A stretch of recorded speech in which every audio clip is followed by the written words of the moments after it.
And welcome, everyone, to the MLB Draft presented by T-Mobile. Great music from my favorite band in the world right now, 21 Pilots. All 30 GMs probably agree with that.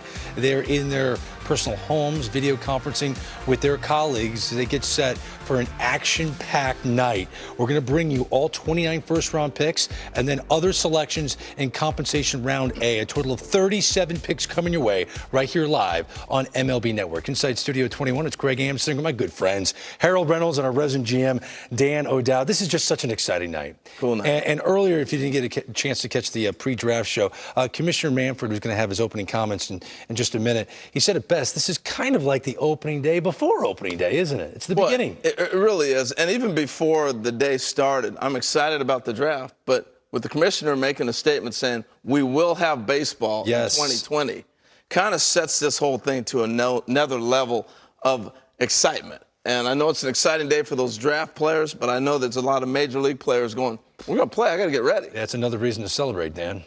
It is. This is a great night for the families, too. We talk about the players a lot, but it takes a village to get these players to this point in time. Do you guys realize that it's less than this? 37 kids tonight represent 5%, 5.5% of 1% of the total number of players that are eligible for this year's draft. So this is a very select group of kids. Cream of the crop. We'll take a look at the top 10 picks in this 2020 draft. The Tigers have known they're the #1 team for a while. The Orioles will go second, then the Marlins, Royals, Blue Jays, Mariners, Pirates, Padres, Colorado at number 9, and the Angels have the 10th pick. Once again, 37 total picks coming your way this evening. Dan, take us inside the room. I know it's a bit different, nothing you've really experienced video conferencing with your colleagues. When you were the GM of the Rockies, you had all your guys in one room. But what is the anticipation level like minutes before it gets started? I use this line. It's a miserable joy, and let me try to explain it. Is that there's a grind to get to this point. I mean, it really is a grind to get to this point. It starts when the draft ends the previous year. And so you have this anticipation, and you want the board to fall a certain way because you definitely have some players above other players that you covet to be part of your organization. And then it ends, and it just stops. And that's the misery part of it. The joy of it is you're getting a chance to add another player to your family, to your organization. And there's a tremendous amount of excitement around that. Names are attached to you. Right? Forever. I mean, I play this game with them all the time. Yeah. First round picks that you made, they just stick with the GM. Sure, Steve. What I try to do is I took all the good ones and gave Billy Schmidt the scouting director all the bad ones. No, they are. I mean, you're ultimately you're responsible for everything that goes on in your organization. So you really do live with these picks, and they ultimately determine the foundation. Whether you're a rebuilding club, which is your lifeblood, or a contending club, it's the only way to sustain success. They really, tonight represents your chance for success in the present and the future. It's great for the clubs, but it's about the kids. Look, you've been playing your whole life, sitting there going, I'm going to be a Major League Baseball player. That's my dream. Tonight it starts. And now we've seen the trend in baseball. If you're in the first round, your odds of getting to the big leagues have just taken off another step further and a step closer to what you want to become. So this is the night you're never going to forget. It's going to be really special. And again, in context, there's just so many kids that want this to happen, and only 37 tonight get a chance that to happen. And you know what? I do feel bad in a way, because there's a lot of families tonight that had their hopes up that they would be selected tonight. And so there's a fallout to that, too. And for those families, I feel a sense of remorse. But for those 37 families, for those 37 kids, after everything that happened, their seasons cut short. College careers come to an end. High school careers that never got a chance to finalize. Yeah, but they're getting ready to take off. The fact that they get something to smile about tonight, to me, I think is the headline attraction. I'm excited for all of them. We're excited to get this thing going. You guys ready? Yes, ready to go. Let's go. All right, it's time to turn things over to Baseball Commissioner Rob Manfred for his opening comments. Good evening. On behalf of Major League Baseball, we welcome you to our 2020 draft. We appreciate that MLB Network, ESPN, and ESPN Deportes are bringing this year's draft to a wider audience. Throughout tonight's broadcast, we will be honoring some of the frontline heroes who are lifting up their fellow citizens during the pandemic. To all those who are finding ways to help in this time of need, you're an inspiration, and we thank you. As we continue to work towards safely resuming play, we congratulate the young players, their families, and their coaches on this important night. We look forward to members of this class one day joining the great players in the major leagues. For many reasons, these are unprecedented times in our country and also painful times. We share in the sadness and outrage that has resulted from the national tragedies that include the deaths of George Floyd, Ahmaud Arbery, Breonna Taylor, and others. Tonight, I join our 30 club baseball operations officials as they recognize, on behalf of our entire industry, that systemic racism and inequality are devastating problems, that we can each do more to help, that baseball can do more as an institution, that Black Lives Matter, and that we are united for change. This moment is a call to action, to acknowledge the ills that exist, to show the solidarity with the Black community in its efforts to end racism and injustice. We want to utilize the platform afforded by our game to be not only allies, but active participants in social change. I now turn the 2020 draft to the Detroit Tigers, who have the first selection. Thank you. And thank you, Commissioner. You know what? This is unprecedented, as you all know, and it just feels different. You know, I'm old enough, believe it or not, to have been around when Martin Luther King was assassinated in '68. I was 8 years old. And I remember the horrors and the cries of my mom and my grandmother and trying to understand it and figure it out.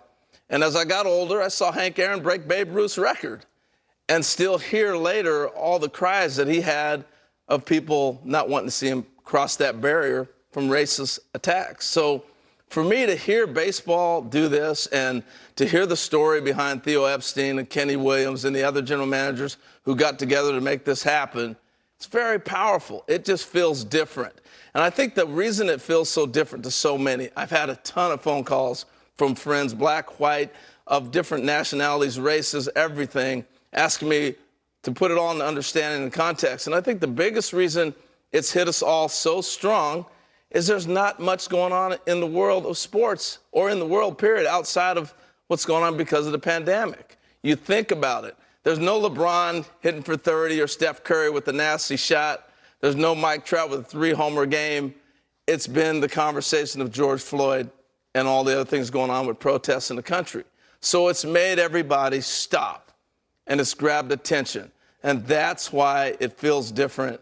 And I'm confident and I feel good that things are going to change. The conversation, Greg, it had to start with this, and to see so many people in protests across the board, not just black, white, of all colors and nationalities, has been powerful. Yeah. You know, H, for me, this is about leadership. You know, every organization, every industry has a culture, either by design or by default. All people are carriers of that culture. Culture affects behavior, for me, more than anything else. And a leader's job, those 30 men that are holding up those signs, their job is to create a healthy culture. It starts there.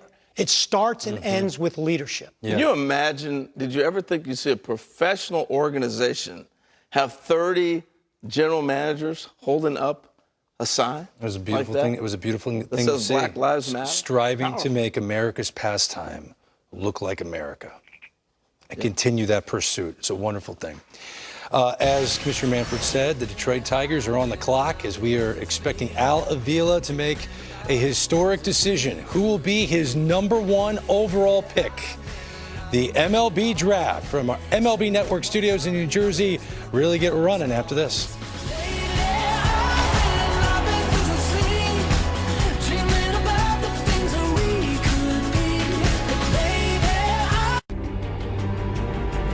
Fans will never forget the sight of Jackie Robinson hurrying for the plate. Johnny Bench trying to catch everything in sight. Not gonna let the next pitch ball right past the flag. The new home run champion of all time, Henry Aaron.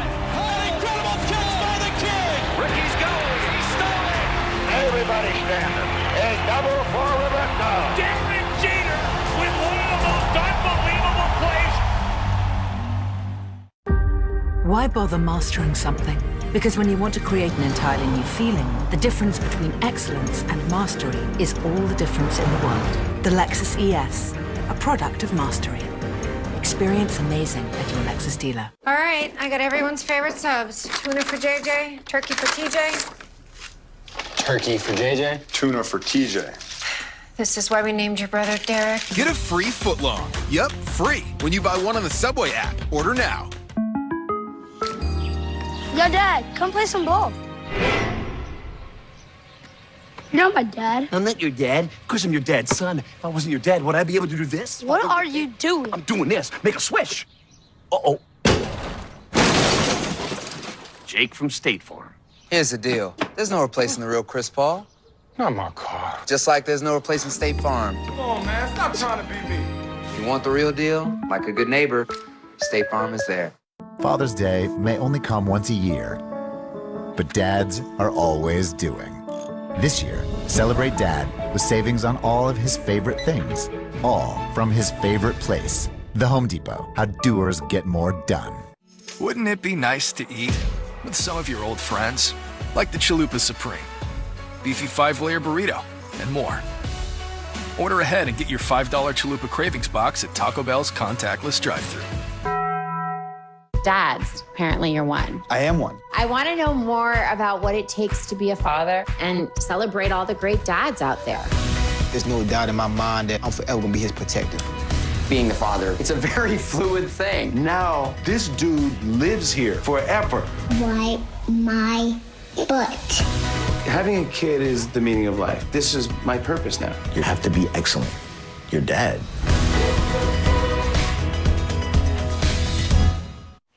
Welcome back to the MLB Draft presented by T-Mobile. Take a look at the first overall picks in Tigers franchise history. Back in 1997, right-hander from Rice, Matt Anderson, the Owl. Casey Mize still in the system, and they're expecting him to lead their staff for years to come. He has got such a huge upside. The former Auburn Tiger taking #1 overall in 2018. So the Tigers are the team that we're talking about as we're moments away from finding out who they will take #1 overall. And Harold, it just makes a lot of sense to get that bat. You're going to talk after we get the breaking news. Commissioner Rob Manfred at the podium about to tell us who the Tigers are taking. With the first pick of the 2020 MLB Draft, the Detroit Tigers select Spencer Torkelson, a third baseman from Arizona State University. The Baltimore Orioles have the next pick. Now, the big news here is that he's being named a third baseman. So he's the first third baseman to go #1 overall since Pat Burrell did it out of the University of Miami. Spencer Torkelson is the #1 pick in the 2020 MLB Draft. And his family enjoying a moment they'll never forget. Teammates in the room as well. This is a kid that went undrafted out of high school, folks. All he did was rake at Arizona State. In 2018, he posted one of the best offensive seasons by a freshman in NCAA history, broke Barry Bonds' single-season program record with 25 bombs, led his conference in homers again as a sophomore, off to a great start in 2020 before the lockdown. His career numbers are ridiculous, and that's why Harold is over by the skybox ready to break down the #1 pick, Harold. Well, Greg, I'm going to tell you why he is the #1 pick, and it's more than just, is it third or first base? It is really about the power in this guy, what the guy can do at the plate. And then we'll figure out the rest as we dive through this. But here's a great look at Spencer Torkelson. He can turn on a ball inside. He's just continued to mature as a hitter. He can hit the ball the other way. But here's what stood out, and this might be what the Tigers are looking at. You see him run the bases here? He is very athletic. And no, you think about first base, you think about a guy stuck at the bag, except when it comes to Jeff Bagwell. He runs like Bagwell. But I love his pitch recognition. Watch how soon he picks up this ball. Freeze it right there. Look at this foot right here. Look at where the ball's at. He's already recognized that's a ball. He puts his foot down. He's already gave up on the pitch. I mean, sits here, reads it, and just says, I don't want that pitch. Spits on it immediately. That is great recognition. He's got tremendous eyes. I didn't check them, but I guarantee you the Tigers did. Now he can take the ball and shoot it the other way as well. These are the things that I think is why he has become such a great hitter, and he'll continue to be that way. But Jim Callis, third base, you flirted that idea out there. We'll talk about it here in a second, but I'm curious your thoughts. Yeah, I mean, it's interesting. I think he is athletic enough to give that a shot. And, you know, third base, I think, is a position you can work at. You know, it's a reaction position. You can get better. Wade Boggs got better. Robin Ventura got better. Ultimately, I don't think it matters a ton, even if he goes back to first, because his, you know, like you just broke down, Harold, the power, the hitting ability, the plate discipline, it's special. He's the best offensive prospect in the draft, probably since Mark Teixeira in 2001. I had longtime scouting director tell me he's the best offensive prospect he's ever scouted. I had other guys telling me they think, you know, as of right now, if Detroit wanted to put him in the lineup, he'd hit in the big leagues right now. A lot of talk, Jonathan, what do you think? Go right ahead, Jonathan. Yeah, I mean, and I think that's why he ends up going 1-1. I don't think he'll go right to the big leagues, but it's not going to take him very long. And I love the idea of, you know, third base or left field. Let him play there first and show that he can't play there. He's taken a lot of ground balls at third. He's played left field. The bat is going to get him there in a hurry, and the Tigers will just have to figure out where the best place is. They know he can always go back to first base. He's really comfortable there. He's a good defender. But I'm looking forward to seeing that advanced bat and that plus power play in Detroit really, really soon. He's an exciting player. He's the #1 pick in the 2020 draft. Dan, what do you think of this? Drafting him as a third baseman. Why not? He's not one of these first basemen with a big body that he's athletic. It looks like he can do it. Why would you do that? Do what? Why would you put him at third base? I mean, you're taking the guy 1-1 because of what? He can hit. He can hit. He can rake. And if he rakes, it doesn't matter. Doesn't he have extra value if he could play third base? No, I'm going to put him to wherever his bat will be most comfortable because I want his bat to be maximized. You don't want him concentrating on learning another position. I don't want him. I just want him to rake. He's already comfortable playing first base. These guys have already dropped on a plus defender. If I'm taking a guy 1-1 as a bat, and he is a first baseman / third baseman, I'm not. But isn't this a conversation they had with him? Yeah, but I think the conversation The only way this is happening is that he wants to do it. Greg, I don't know. You asked me my opinion. You didn't ask me. But I'm also asking you for another opinion. Don't you think this is a conversation they had with the kid before they made this announcement? Probably, but I mean, that kid, the type of competitor he is, he's not going to tell him no. Oh, he would do it, but I think the conversation wasn't with him, but it was with Miguel Cabrera. And it was like, Miggy, we're going to draft a kid at first base. No, you're not. Come on. He's got how much left on his contract? 3 years. Miggy's been DHing a lot. Yeah. I'm just saying, to me, when you want to maximize a player's bat, other than the defensive part of being a catcher, you play him at the position he's most comfortable at because you are paying for his ability to hit. Let's bring it back to this real quick. Regardless of where they play him, the bat is going to carry. Yes. And so that's what's impressive. It's exciting. That's why he's an I'm excited about it. This is part of it. Which position are they being drafted at? Yeah. Time to find out who the Orioles are taking at #2. Back to the podium we go. With the second pick of the 2020 MLB draft, the Baltimore Orioles select Heston Kjerstad, an outfielder from the University of Arkansas. The Miami Marlins have the next pick. Wow, this is surprising. No knock on Heston Kjerstad. If you want left-handed power, the O's drafted the right guy. MLB.com says he has the best left-handed power in this draft, second best power overall behind Spencer Torkelson. Kjerstad dominated his 3 years at Arkansas, hit .343, 37 bombs, OPS over 1,000, 150 career games, helped lead the Razorbacks to back-to-back College World Series appearances. One of the standouts with Team USA last summer, hitting just under 400. And he is going #2 overall to the Orioles. Heston Kjerstad, I wonder what it looked like when you found out. There we go.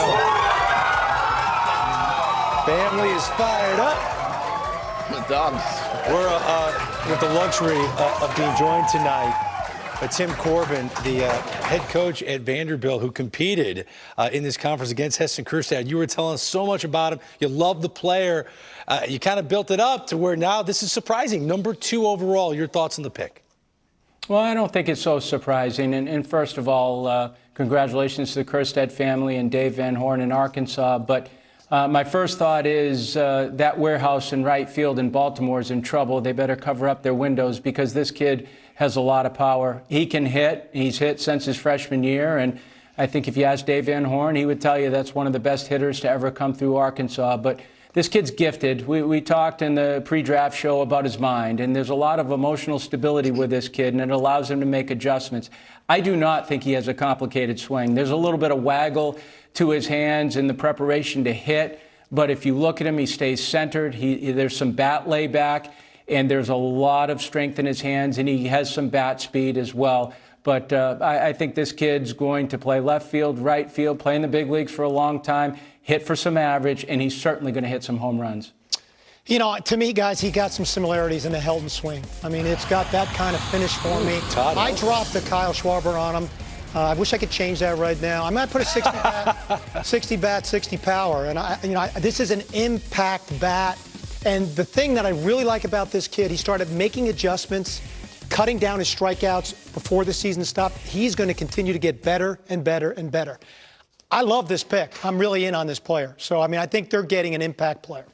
Again, not a knock on the player. He's a super talented kid, but the names that we were hearing to go at number 2 is a just possibility. Don't get fooled on the names sometimes. MLB.com, their mock had him number 10, 10th best overall.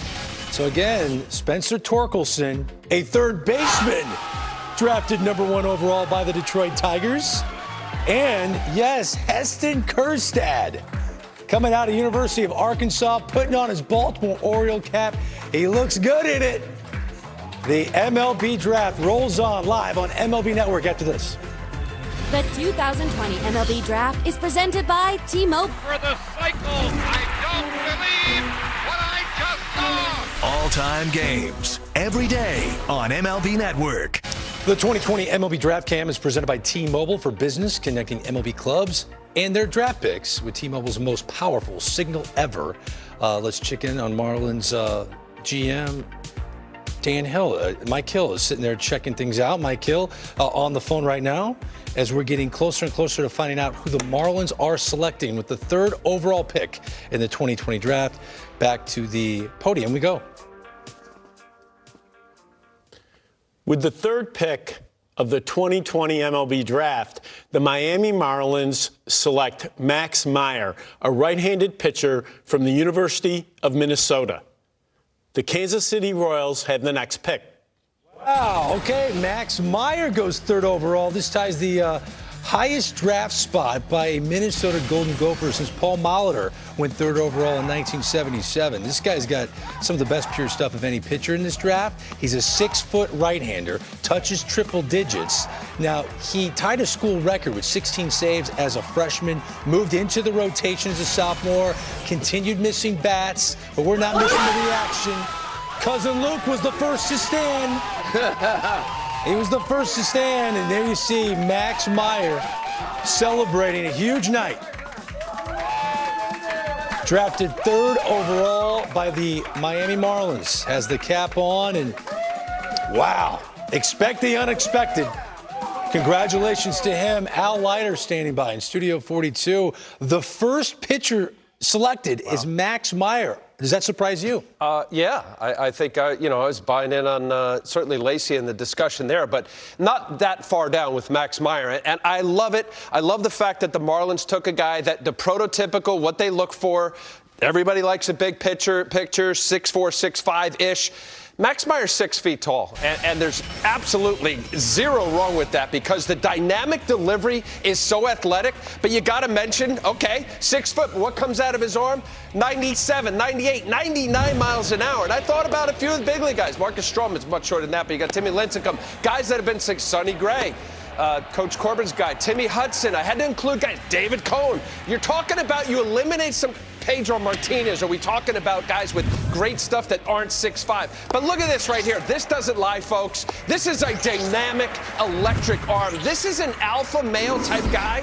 This is the slider that everybody's talking about when they watch him. It is that elite. Fastball plus to upwards of close to 100 miles an hour. That slider. Yes, I want to do a little young Zach Greinke. I know they're both wearing 23. Not exact. I like the lower half of what Max does. He really uses his lower half. He was a 3-time hockey letterman, so he does have that tough thing.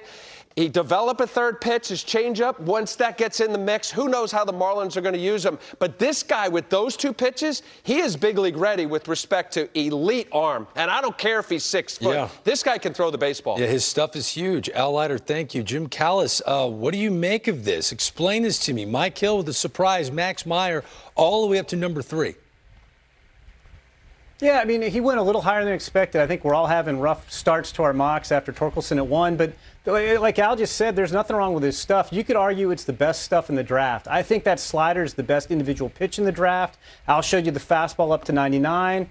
I have no questions about him being a starter either. You know, he's not the biggest guy like Al pointed out, but he's athletic. This guy was a two-way player, you know, big hockey player as well. He's athletic. He repeats the delivery well. He throws strikes. He overpowers guys. So I think we all thought Asa Lacy would be the first pitcher off the board, and we thought that Miami might go Austin Martin if he was still on the table. There's nothing wrong with taking what might be the best arm in the whole draft. Yeah, I mean, when you touch 99 miles an hour, why not? And you have show hair like that. Max Meyer, 6 feet tall, but he's the 3rd overall selection in the 2020 MLB draft. Up next, who will Dayton Moore pick? The Kansas City Royals have the 4th selection. Back to the podium. With the 4th pick of the 2020 MLB draft, the Kansas City Royals select Asa Lacy, a left-handed pitcher from Texas A&M University. The Toronto Blue Jays have the next pick. The top left-handed pitcher off the board, Asa the Ace Lacy. He's the highest draft pick in Texas A&M history. Destined to be an Aggie. He grew up in Texas, attended a bunch of their football and baseball games. High school coach, also played baseball at A&M for 4 years. Breakout season was his sophomore year. 2.13 ERA. He ranked in the top 10 in Division I baseball on opponent's average and K per 9. Off to an unbelievable start in 2020. He struck out 46 batters in 24 innings. Gave up 2 runs on just 9 hits. He struck out 13 in his last outing against New Mexico, 7 no-hit innings. So Al, you were singing this kid's praises, and what was the separator for him? What was the one thing did he add something that turned him out to be the ace he was at A&M and now the 4th overall pick? I think it elevated him to get to this status. He's a big guy, unlike what Max Meyer at 6 foot. This guy being 6'4" or better, he's developed and grown since he's been at Texas A&M. But it's the slider, Greg. He's improved. Listen, for a guy that's thrown with exceptional velocity as he's come up, he's been up to 97 miles an hour. I like big body guys that use their body. If you look here, he gets really the big muscles involved, gets a great finish, therefore a nice north-south. I did think of James Paxton, but I'm showing this in particular because of his stride length. A lot of the metrics now with respect to extension, well, the perceived velocity, 6'9" is unusually long. Therefore, the hitter doesn't see it as much, so he actually gains a mile on perceived velocity. But here, Nick Gonzalez will go off the board here shortly. This was an at-bat earlier this year, 97, 97. He goes some high cheese up there, 96 check swing. Really exceptional stuff. And again, I like the body usage. He's got the changeup. This was his pitch, fastball change as he got to Texas A&M. But this is a separator. Has a curveball as well, but this is an 87-mile-an-hour breaking ball. So if you look at what he's able to do with Lacy with respect to 94 to 97, he's got a plus-plus fastball, clearly good changeup, so he's got 2 different directions. I see why you would draft this guy, and clearly this guy's going to have a quick ascent to the big leagues. 5 of the Royals' last 6 first-round picks have been college pitchers, so they're stockpiling arms. Asa Lacy is the next off the board. He went 4th overall. Tim Corbin, Vandy's head coach, has been with us throughout the night. And Tim, you saw this guy up close. What are the Royals getting in the southpaw? This is one of the best left-handed pitchers we've had in the SEC in the 18 years that I've been there, and we've had several. But this kid's a puncher. He's coming after you. He's very durable, as Al said, and Al's a good comp to this kid. It's a heavy fastball. It plays well up in the zone. The breaking ball is very much improved. If you talk to Rob Childress, his coach, he would tell you his fingers were behind the ball more, and he was getting good spin, horizontal, and depth to that pitch. But the other pitch is the changeup, and you know, looking at it from our vantage point, the change and the fastball, they match up pretty well. There's a tunneling effect to that changeup that's very effective. But I think with the size, the durability, and the mindset, I mean, this kid is very, very aggressive. He's a winning kid. Yeah, and I love the comp to Al Leiter. That actually plays. I remember watching Al Leiter pitch in the big leagues. It looks a lot like those mechanics. Well done, Tim. Yeah. Jim Callis, I'm looking at the farm system for the Royals. Obviously, last year's pick, Bobby Witt Jr., he's their top prospect. Then you got Brady Singer, Daniel Lynch, Jackson Kowar. You're adding Lacy. The Royals have an MO now. They're stockpiling arms. Yeah, they do. They used 3 first-round picks on college pitchers 2 years ago. Now they get Asa Lacy here at number 4. Best lefty in the draft. Second everything everybody else said. Very, very, interesting pick and adds to that stockpile of arms. Royals rebuilding project looks like it's coming along pretty nicely. Yeah, it's to see a Lacy go off the board here at number 4 is not surprising, but we did see a surprise at number 2. Heston Kjerstad, so much speculation that Austin Martin would go number 2 possibly from Vanderbilt. Instead, it was Kjerstad going number 2 overall. Now, Spencer Torkelson went number 1 overall. He tops the board as a third baseman, and the number 1 pick joins us now live on MLB Network. Spencer, congratulations. We all were expecting to hear your name, but to hear it as a third baseman. Walk us through what that means to you.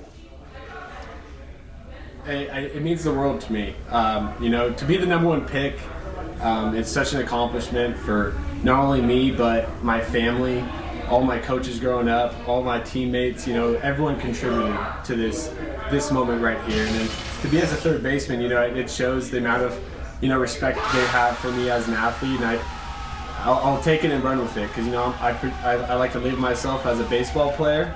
And, you give me a bat, a ball, and a glove, and, I'm just going to want to win. So that's it. Hey, Spencer, it's Harold here. I was so impressed watching, when you're talking about athleticism, watching you run. And I'd heard about you when you first got to Arizona State. Actually, we're playing second and third, and because of the stockpile, you moved to first base. So give us a little background on how much you've actually played other positions in the infield.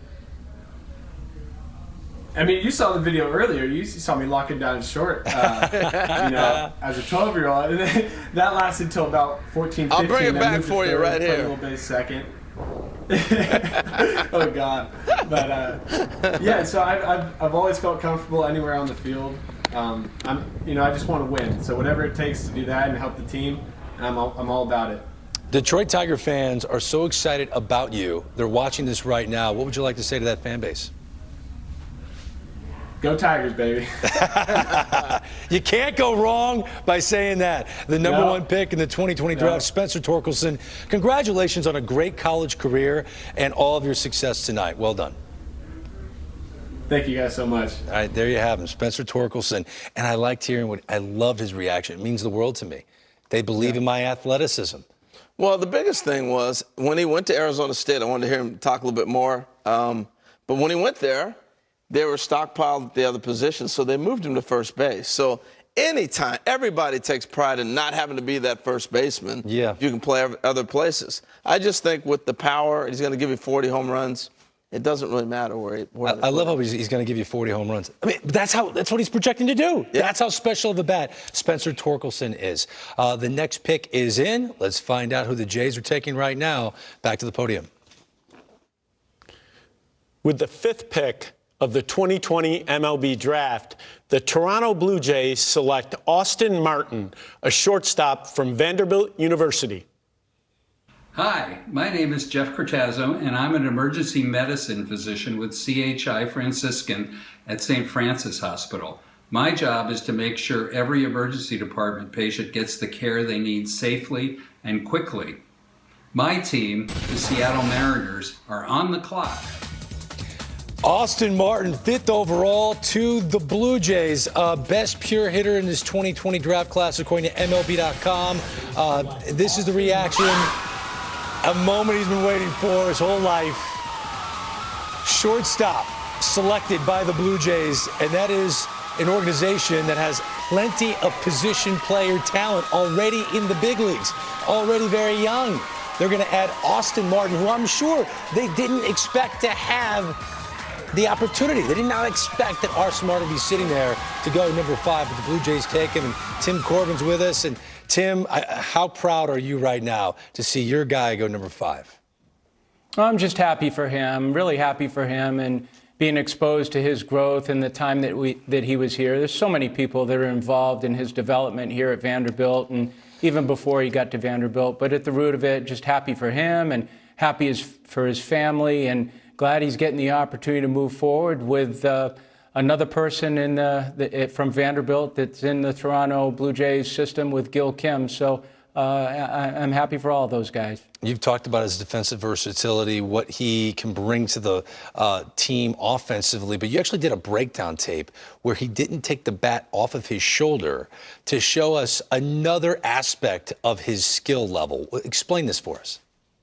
Yeah, well, I'm just showing his elite recognition and decision-making skills, and they're just 4 takes, but really this is the priority system to hitting more than anything else. And you can see a 2-0 take, you're going to see an 0-0 take, and followed by another 0-0 take and an 0-2 take. But really what you're looking at is the simplicity and his ability to control the adrenaline in his body so that he can keep his front side in and see the ball for a long period of time. And I think for young hitters, when you look at a guy like Austin, he tracks the ball all the way back to the back side of the plate. So there's a tracking mechanism to him. But his body language also shows you that he's on go every time, but yet he can stop himself because he's controlled. And if you comp him to another first-round hitter in Anthony Rendon out of Rice, they've got similar operating systems in the fact that they really get their belly button low. And you can see how Austin brings his eyes closer to the zone so he can see the ball. And that's so important. Good hitters have the ability to really impact the ball, but great hitters impact the ball and control the hitting zone. Not the strike zone, but the hitting zone. And Austin's been so good at that. You know, guys, I can't add a whole lot. To me, the young man competes with his eyes and trusts his hands. His hands are absolutely lethal. He allows the ball to travel on him. Hey, I comped him to Mookie Betts. For me, the Blue Jays got the best player in the draft at 5. For me, he was the #1 player in the draft. I like him in center field. I have no doubt he can play the infield. I think his athleticism really will show in center field. I think there's more power in there than people think, but they just got themselves a guy that can beat you multi-dimensional ways. And that's shortstop caught my attention. Well, look, the Blue Jays clearly valued him as the best player. Mm-hmm. And when he falls in your lap, you figure it out. Is it going to be Bichette at short? Is this guy going to play short? Mm-hmm. Can he play third, second? You get the versatility, you take the player. We all don't know what's going to happen tomorrow. And you just keep moving on. You figure it out. You got the best player, and you take it. In their eyes, they got the player. Look at their infielders for years to come. You got Guerrero, you got Bichette, you got Biggio, Austin Martin now in that mix for the Toronto Blue Jays. And I think he's happy about it. Yeah. His family and friends surrounding him with love on a night he went 5th overall to the Toronto Blue Jays. Congratulations to him. And on the left there is Max Meyer as a little hockey player. And on the right side, this is him as a little guy on the mound grabbing his teammate by the uni. There's a reason this guy went 3rd overall to the Marlins. Catch that grounder. Oh, Max Meyer moments ago when he found out he was #3 in the MLB draft, which is back after this.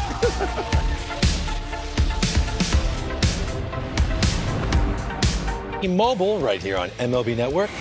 A look at the first 5 picks. Spencer Torkelson as a 3rd baseman to the Tigers. The Orioles take outfielder Heston Kjerstad, best left-handed power in the draft. Max Meyer touches 100 miles an hour despite being just 6 feet tall. The Marlins have their future ace. Asa Lacy, nicknamed Ace, to the Royals.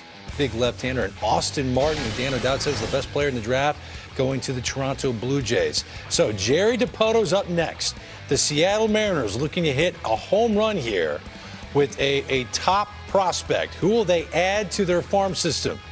The pick is officially in, and Commissioner Rob Manfred's about to tell us right now as we go to the podium on MLB Network. With the 6th pick of the 2020 MLB Draft, the Seattle Mariners select Emerson Hancock, a right-handed pitcher from the University of Georgia. The Pittsburgh Pirates have the next pick. Well, there are a lot of reasons why everyone has Emerson Hancock ranked as the top right-handed pitcher in this draft class. After struggling as a freshman, the 6'4" Hancock had a dominant sophomore season. He went 8-3, 199 earning, 97 punch-outs, and a team-high 90 in the 3rd innings. He dealt with a lat injury that slowed him down towards the end of the season, but he returned fully healthy in 2020. 24 innings this spring. He struck out 34, walked only 3. Fastball sits mid-90s. He's reached 99 miles an hour. I don't need to tell you that. Al Leiter can tell you that. He's probably got a breakdown tape of him. You were talking about him in the pre-draft show. You love this kid. Why? I do. He's a 4-pitch mix. You just mentioned he's been up to 99. He's really 94, 97. I think Jerry DiPoto, he's been historically picking college guys, along with Scott Hunter. Nice pick. Let's go to the breakdown. Listen, I mean, the very reason what you look for, SEC, big guy, right-hander.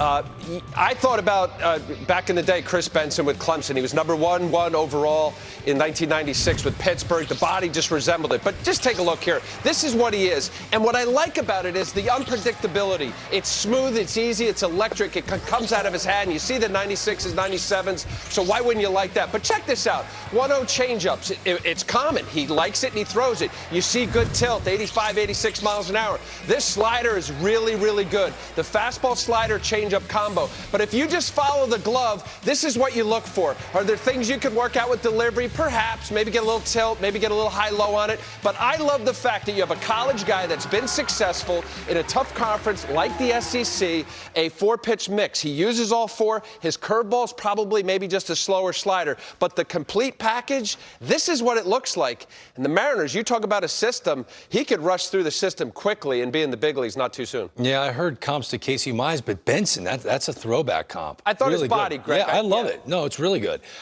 When you look at all the mock drafts, things have been surprising. Our draft gurus love their mocks, and Carlos Collazo actually nailed this one. You saw him going 6th overall to the Mariners.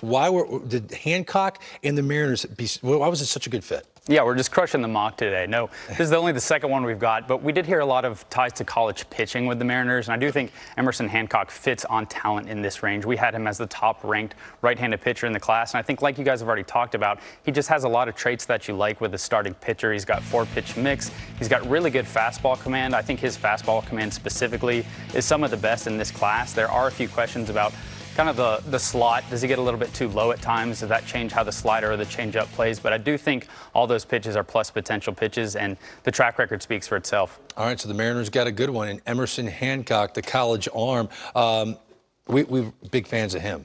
We're moments away from the Pirates making the pick at number 7 overall, and this is Ben Cherington's first-round pick with his new squad. That's probably a little extra exciting, right? Oh, yeah, no doubt. Again, it's going to be his pick, and it's his group, and I'm sure he's very excited. We just broke a record, though, for the number of college players taken at the top of the first round in a row. Start a draft. Wow. There's a trend here. I like that you pick up on it. He's got his finger on the pulse. So, once again, the Pirates are up next. Let's go to the podium to find out who they're taking here in the first round. With the 7th pick of the 2020 MLB draft, the Pittsburgh Pirates select Nick Gonzalez, a shortstop from New Mexico State University. The San Diego Padres have the next pick. Well, if you like video game numbers, you're going to love this guy. Nick Gonzalez, despite hitting over 600, a high school senior in Arizona, he was not heavily recruited. He landed at New Mexico State, where he hit 347 as a freshman, 432 as a sophomore, 448 as a junior. Career average just under 400, OPS over 1,200 in his 3 college seasons. Gonzalez led all Division I with 12 home runs in 16 games this spring, and it led to this moment with his family and friends, where he was drafted as a shortstop by the Pittsburgh Pirates. This is a team whose top prospect is a right-hander, Mitch Keller. Might not be the case much longer. Nick Gonzalez to the Pirates. Harold, you've been a big fan of him. You've been talking about him leading up to the draft. I love this kid. I think he was the best player in college baseball. The numbers spoke for themselves, but very impressive. Let's go to the board and check him out. The thing I like about him, I think he's got a swing that's ready to go and continue to advance and not have problems. But how about this weekend? 5 home runs in 2 games in a doubleheader. Now, I know he played in New Mexico, and they put so much weight on 27 at-bats in Cape Cod, 27 games up there. He played great in the Cape, and everybody looked at it. But look at the socks. He's got the Aaron Judge socks on. Aaron even called him after the game and said, hey, you got it going on. But he's got the Superman curl, Greg, which you like. But I want to show you from a baseball standpoint why I think this guy's going to hit and hit early.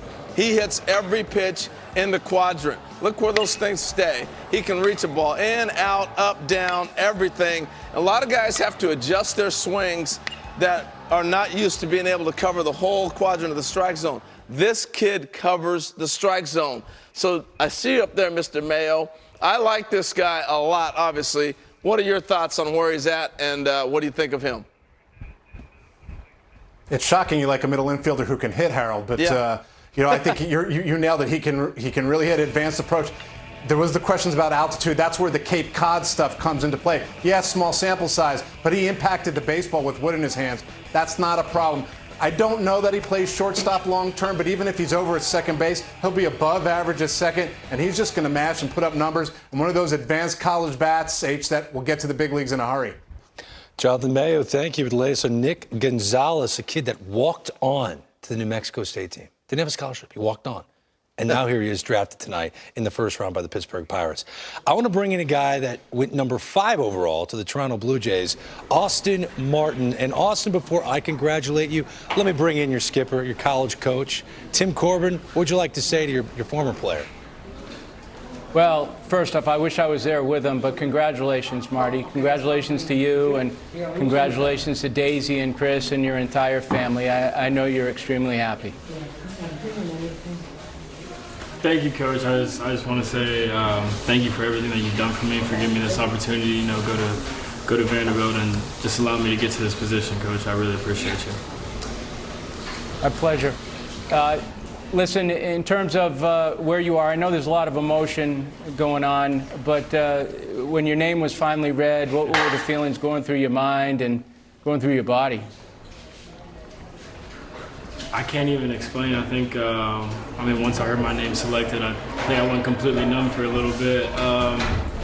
It's just, it's surreal now. Everything you work for since you're a kid is, coming into place and coming into fold. So I'm excited. I'm grateful that Toronto has given me this opportunity, and I'm excited. Hey, Austin, it's Harold here. Congratulations, man. We're seeing them put Martin on the Blue Jay uniform. They got a lot of young talent in that organization, and they're on their way. Shortstop. I talked to you about third and second in the outfield. How about short? I'm ready. I'm ready for whatever they want to throw at me. And if that's how they feel is the best position to help us win ball games, then I'm ready to do it. What do you think of the Toronto Blue Jays organization? I'm excited. I'm really excited. I've heard a lot of things from my former teammate, Philip Clark, who is there now with their minor league organization. And what a lot of people don't know is that I'm a former teammate of Bo Bichette when we were younger. So, it'll be cool to, get up there and be able to play with him again. Oh, I didn't know that. Wow. Let me tell you something. I'm excited. BGO, Guerrero, Martin, Bichette, you guys stacked. That's stacked right there. Austin Martin, congratulations once again, man. Congratulations on a big night. Thank you, guys, man. I appreciate you. All right, there you have some of the greatest talents pick in baseball play out west. The Padres, Rockies, and Angels look to add some more Westerns. Go Padres. AJ Preller, front office leader of the Friars, a team that has a ton of young talent. Fernando Tatis Jr. might be the best young player in the sport right now. Who will they add to their cupboard? They're up next at number 8. Commissioner Rob Manfred has got the pick in, and let's go to him now for the breaking news. With the 8th pick of the 2020 MLB Draft, the San Diego Padres select Robert Hassel III, an outfielder from Independence High School, Thompson Station, Tennessee. The Colorado Rockies have the next pick. He's a player who MLB.com calls the best pure hitter of any high schooler in this 2020 draft. Really impressed scouts during last summer's showcase, and here he is going number 8 overall to the San Diego Padres. But before he got drafted, he was standing in our MLB draft spotlight. Robert Hassel, Franklin, Tennessee. Who do you model your game after? Christian Yelich, kind of have the same long, lanky frame as him, plays outfield, and he's a humble dude, all around great guy. What makes baseball special? It's always the next man up. It's all you when you're up there, up to bat, or on the mound or something, but you got a whole team behind you. I'm Robert Hassel. Now it's my day to shine. Lean, athletic outfielder, 6'2", 190, very, very handsy. As you can see, handsy swing, great rhythm in the box. I believe he can stay in center field. Solid average runner, plus arm. Guy can just flat out hit. I had a taller version of Benintendi. That's kind of the number I put, the comp I put on him. I think he's that kind of hitting ability. He's going to have to put on some strength, and I do think the body can hold it. But, you know, if the power's going to come, he's going to have to put on some strength on that body. Yeah, during the 18 and under World Cup in South Korea, this kid hit well over 500, and scouts have really loved his hit ability. Power is still a question, right? Some people don't know if he's going to be a 25-homer See, guy. I'm a big hitters like this usually hit for power. They get stronger. They learn how to sit in counts. They learn their swing a little bit better.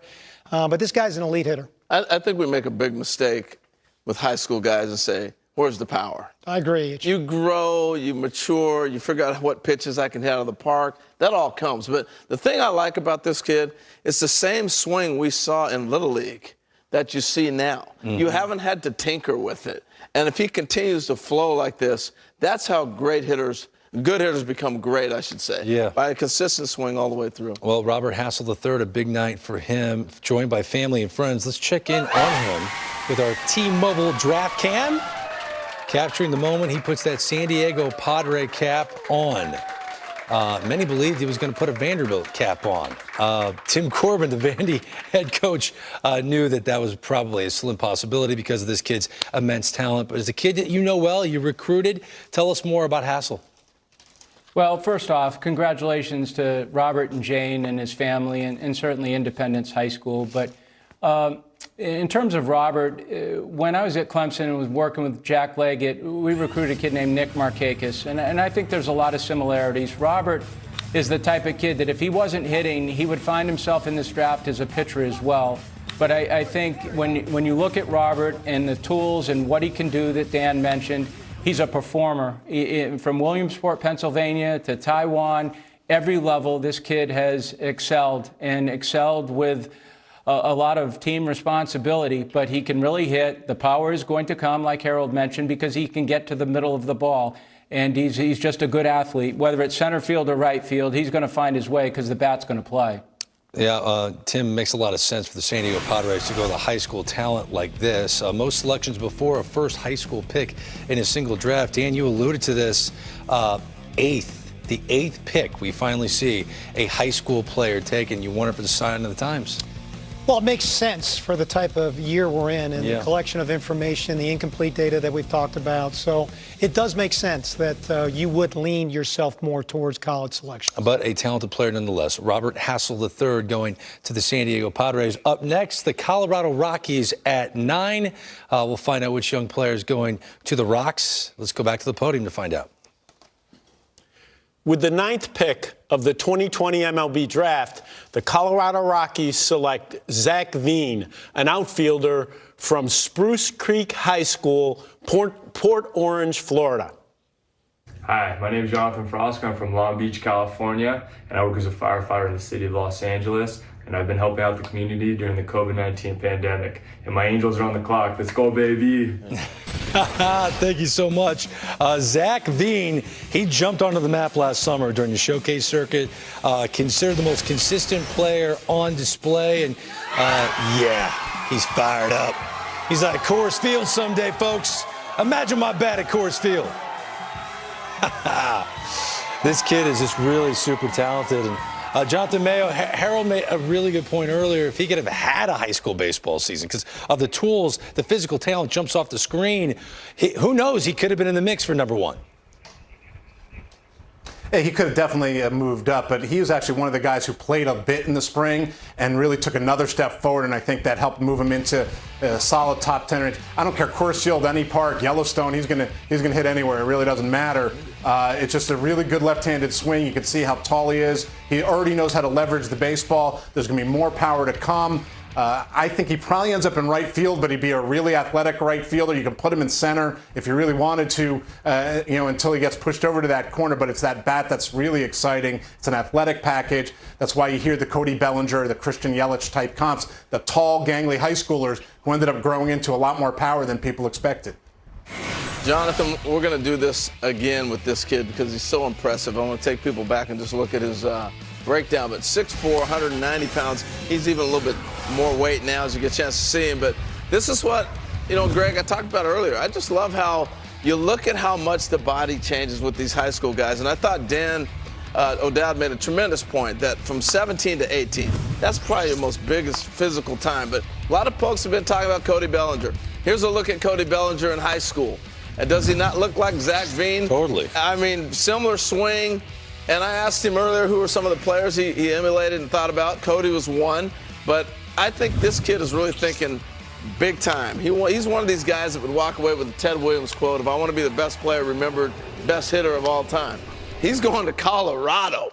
I mean, for a hitter, if I got drafted on draft day and I'm 6'4", over 200 pounds, and I'm thinking about hitting home runs, I'm dancing. Oh, my goodness. He kind of was. Colorado? That's a tremendous pick for a high school player to dream of going to the big leagues in. The one thing we don't talk about enough, he's going to put up some points in that place. He is. Is that he's got great instincts on the bases. I mean, to me, he's going to be an above-average right fielder with great instincts on the bases. I mean, I think there's even going to be a better hit tool in there once he figures out how to shorten up a little bit and in two-strike situations. But, I mean, I really like this kid. It's got some Larry Walker in him. The one thing Zach's going to have to do, he's going to have to learn to embrace mentally the grind of the game, like all high school players. To really maximize all the gifts that he has, he's going to really have to embrace that not every day that you show up on the field, you're going to feel 100%. 4 of their top 5 prospects in the Rockies farm system are position players. And we've talked a lot about the struggles of finding pitching for the Rockies.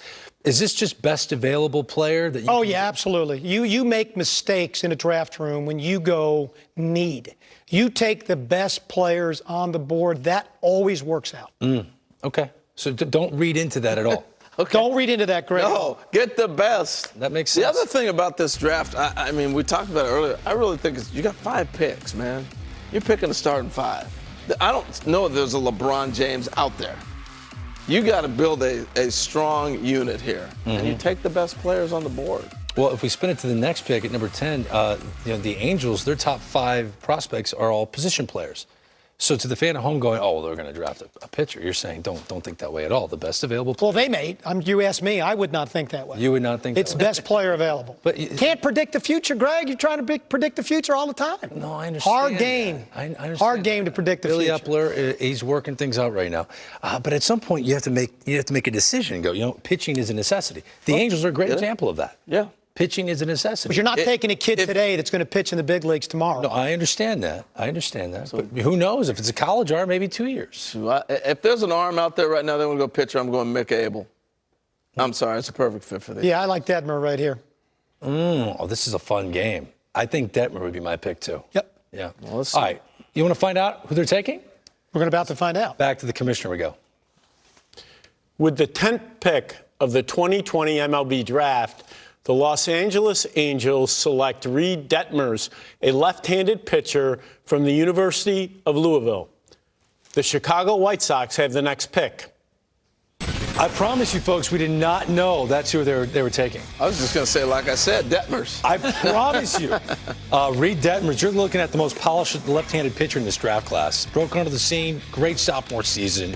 Led Louisville to the 2019 College World Series, had a 2.78 ERA, 113 innings, set the program's single-season record with 13 wins and 167 strikeouts. And Reed Detmers finding out in the comfy chairs with his family and his friends, drafted 10th overall to the Angels.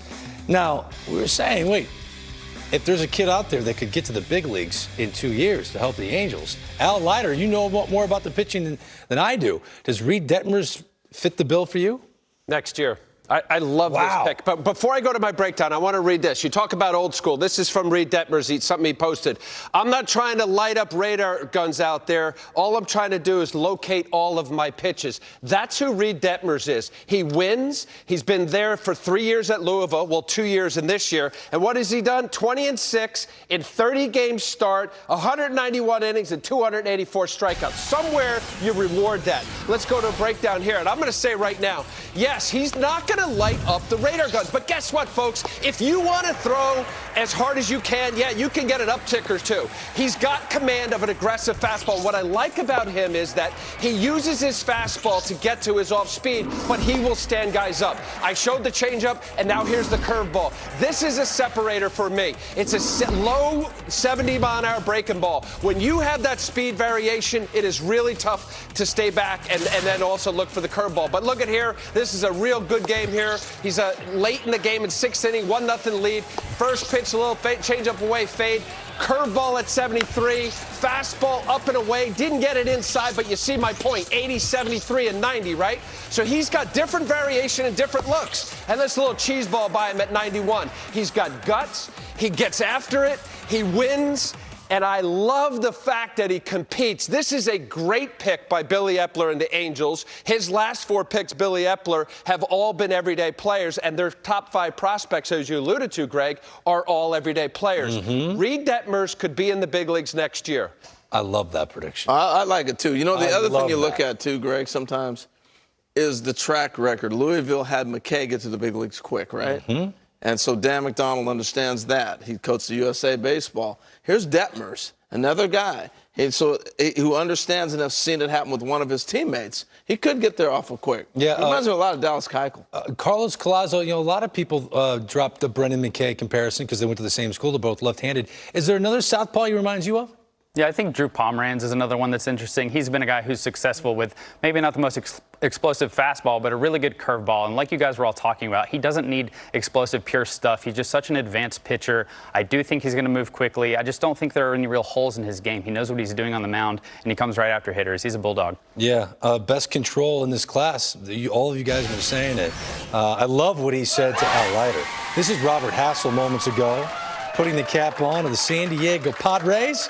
Robert Hassel III in that location, joining us live on MLB Network. Robert, congratulations, man, first and foremost. And your emotions on a day where you found out you're a top 10 pick, first high schooler off the board to the San Diego Padres. Yeah, I mean, it's definitely exciting. It was nerve-wracking at first, but I'm excited now. And, I'm looking forward to getting to work and, hard work pays off, so this is what I've been working for, this moment right here. So it's definitely, something to be excited about. Hey, Robert, it's Harold here. We talked about this last summer up at IMG Academy. Here you are, picked in the first round. I'm curious, how much physically have you grown since last July when I saw you to now? You look so much bigger already. Yeah, I mean, I got to work and lost a little bit of weight there before PDP, and I got to work. Gained some weight, some good weight, good muscle weight. Been eating pretty good, lifting heavier. So, that all that kind of stuff helps me with my on the field stuff, hitting, and I've gotten good and strong for that. You're looking good in the burnt brown, man. Yeah, he does, no doubt. There's a lot of good hair already on that team, by the way, just so you know. Hosmer, Tatis, Machado. I know you're years away, but you got the flow going too, man. You're going to fit right into that department, all right? I do. Yes, sir. I might have to grow it out a little longer now. There you go. Robert Hassel III, congratulations being drafted tonight by the San Diego Padres. We've seen so many guys react to one of the biggest moments in their lives. That's Zach Veen, a high school outfielder being drafted by the Colorado Rockies with the 9th pick. And we just saw Reed Detmers find out that he is going to be what he's in the process of doing. Congrats, guys, on being drafted. I know the spring ain't go the way that you guys wish it would have, but you can continue to, be great, man. Take a positive from it. So when things can get back rolling, that way you can be ahead of guys. But good luck on your journey, and wish you guys nothing but the best of luck. It'll be great. Thank you, Tim Anderson, for that. That is Rick Hahn on the phone. The Chicago White Sox have the 11th pick. We're about to find out who they're taking. This is a team on the move in 2020. Let's go to the podium. With the 11th pick of the 2020 MLB draft, the Chicago White Sox select Garrett Crochet, a left-handed pitcher from the University of Tennessee. The Cincinnati Reds have the next pick. Now, you could be looking at the pitcher with the best overall stuff in this draft class. This kid's 6'6", a lefty, hits 100 miles an hour, made only 36 appearances and 13 starts in his 3 years at Tennessee. so that might raise an eyebrow. His sophomore season was interrupted when he suffered a fractured and dislocated jaw. He was hit with a line drive. Ouch. He returned just 2 weeks later to lead the Vols to their first NCAA tournament win since 2005. Only made one appearance this year due to both a shortened season and precaution over a sore shoulder. But what this guy lacks in track record, he makes up for stuff, man. Al, fastball you can dream on. If there's a kid, the comparisons here, you've heard Chris Sale before, and here he is drafted by the White Sox. You talked about, Reed Detmer's going next. He'll be there next year in the big leagues. Who knows? The White Sox think outside the box and using lefties like this before, right? So when I get into this breakdown, Rick Hahn did not collaborate with me, but I did use that reference. Listen, there's every reason why you like Garrett Crochet because of what you just described. I mean, a big, tall guy, left-handed, and he throws bullets. I mean, in this quarantine time, he's been up to 100. You just look at this. This is not a comfortable at bat at all. But it's primarily fastball slider, which, okay, I think there's so much more room, and they're scratching the surface. But yes, look at this. Chicago White Sox fans, let's dream on this a little bit. But now watch here, when you stop, high elbow, similar position, a little bit left to right, but right there, it's very close. So you got plus arm and a bigger body than Chris Sale. But just look at this. Look at these swings. You talk about a difficult guy to pick up the ball. These are ugly swings in a good conference with a good school. So I had, yes, Chris Sale, but then I'm saying, okay, if this is something the White Sox want to go on, and you got Andrew Miller, that's not bad either. But here, this was just during this quarantine time, 100 miles an hour. So we got a fastball slider guy. If he develops a changeup, because I still think you need 3 pitches in the big leagues. I don't care if you throw $1 billion, that you need a couple secondary pitches to get off of your fastball. But you know what? I have to go to you, Coach. What do you think on this guy? Because you've seen him up close and personal there, Tim. Well, your comps are good. I mean, you can go either way with him as a starter or reliever. I think in general, this kid has improved a lot, both mentally and physically. And have fun trying to hit this guy because he throws around a corner. If you're left-handed, you're in trouble. If you're right-handed, you're in trouble. I do know, in talking to our hitters, they said that the ball was very dark downstairs, and he throws a fastball that's very heavy, and it works at the lower quadrants of the zone. He's got a good breaking ball, and there's a changeup, too. And we talked earlier about the 3 diversions to his pitch. Fastball rides in. Breaking ball rides into the right-handed hitter away from the lefty, and the change has some fade to it. But I think this kid is going to go quickly at a certain level and get to the big leagues. And there's going to be more. There's a ceiling to this kid. 6'6", Chris Sale's 6'6". Sale was drafted 2010. This kid 2020. Sale was 13th overall. Crochet 11th overall. Jim Callis, you saw this coming. You had it right in your mock, Crochet to the White Sox. Is it unfair because of his track record, much different in college compared to Chris Sale, who pitched more than Crochet, to say this kid could make an appearance quicker in the big leagues as a bullpen arm for the White Sox? I don't think it's unfair. I was actually going to make that point, and you set me up perfectly there, Greg, because you're such a great T guy there. No, I mean, that's what they did with Chris Sale in 2010. They drafted him, and they said, look, if you pitch well in the minors, there won't be a minor league season for him to pitch in. You could come contribute in a pennant race, and he did that. Chris Sale began his career as a reliever before going to starter. White Sox are definitely looking to contend this year. I don't see why you couldn't do that. And just to touch on the changeup also with him, I had guys who saw him in fall ball where his stuff really jumped a lot, and they thought they saw well above average changeup at times in the fall. I don't think you saw it in the one outing this spring because it was just a brief outing. But this guy does have 3 pitches. I think you do exactly what you do with Chris Sale. You think about using him as a reliever this year, and you worry about developing him as a starter in the future. So I stole your thunder. I apologize for that, Jim. I'll probably do it again. No, you were before the setting me night's up. over. It was good. No, Harold, I knew you wanted to jump in quickly. Well, I was just going to say, we're still in spring training with the big clubs. When they come back, he may go to camp with guys and see what happens. Crochet to the White Sox. Up next, the Cincinnati Reds with the 12th overall selection. After that, the San Francisco Giants. But let's go to the podium. With the 12th pick of the 2020 MLB draft, the Cincinnati Reds select Austin Hendrick, an outfielder from West Allegheny High School, Imperial, Pennsylvania. The San Francisco Giants have the next pick. Austin Hendrick has shown potential of being the best high school hitter in this draft class. He got off to a red-hot start during last year's PDP League, headlined by a 3-homer game in late June. Scouts love his bat speed, one of the many reasons he's standing in our MLB draft spotlight. I'm Austin Hendrick from Oakville, Pennsylvania. My favorite thing about baseball, I can go on the field and release all my anxiety and everything. It's an awesome place to be. Really good piece of hitting right here, guys. Definitely a guy that goes hard. Racing down the line, hustling into second. Just loves the game, plays with passion. Not so many people can do what baseball players can. Now it's my day to shine. Oh, he's got confidence. And that's the moment he heard his name. Allegheny High School in Pennsylvania. This left-handed bat, my goodness, can he crush a baseball. 6 foot, 195 pounds. The Reds select Hendrick. This is a kid you got a chance to see up close. Yeah, you remember that clip we showed of me running around out in the outfield during the PDP game? You know, he was out in center. And it's interesting to have a high school kid playing an all-star game and talking with you. He was that cool, calm, collected of a customer, but he can swing. He just stood out. He had a great summer last year. Swings the bat great. Dan, I was just impressed with his presence and how he carried himself. Yeah, just unbelievable hands to hit. Incredible hands. Didn't get a chance to play a single high school baseball game this year. You know, other kids, Zach Veen did get a chance. He played 11 games. Jonathan Mayo, some were wondering if that would take his draft stock a hair lower, but looks like the Reds got a good one here.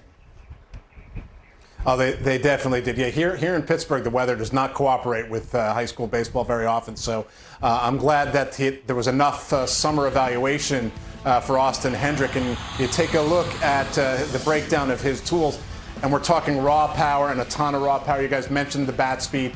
He has maybe as much raw power as any bat in the draft class. Whether he gets to it enough was the one question. There are lots of moving parts to his swing, but when he's on, it works. He's in rhythm. He can catch up to velocity. He can hit with wood. He can hit with power to all fields. I think he can do it all. He just needs to go out and swing it the way he knows how and not tinker too much. I think that was where he got into a little bit of trouble over the summer.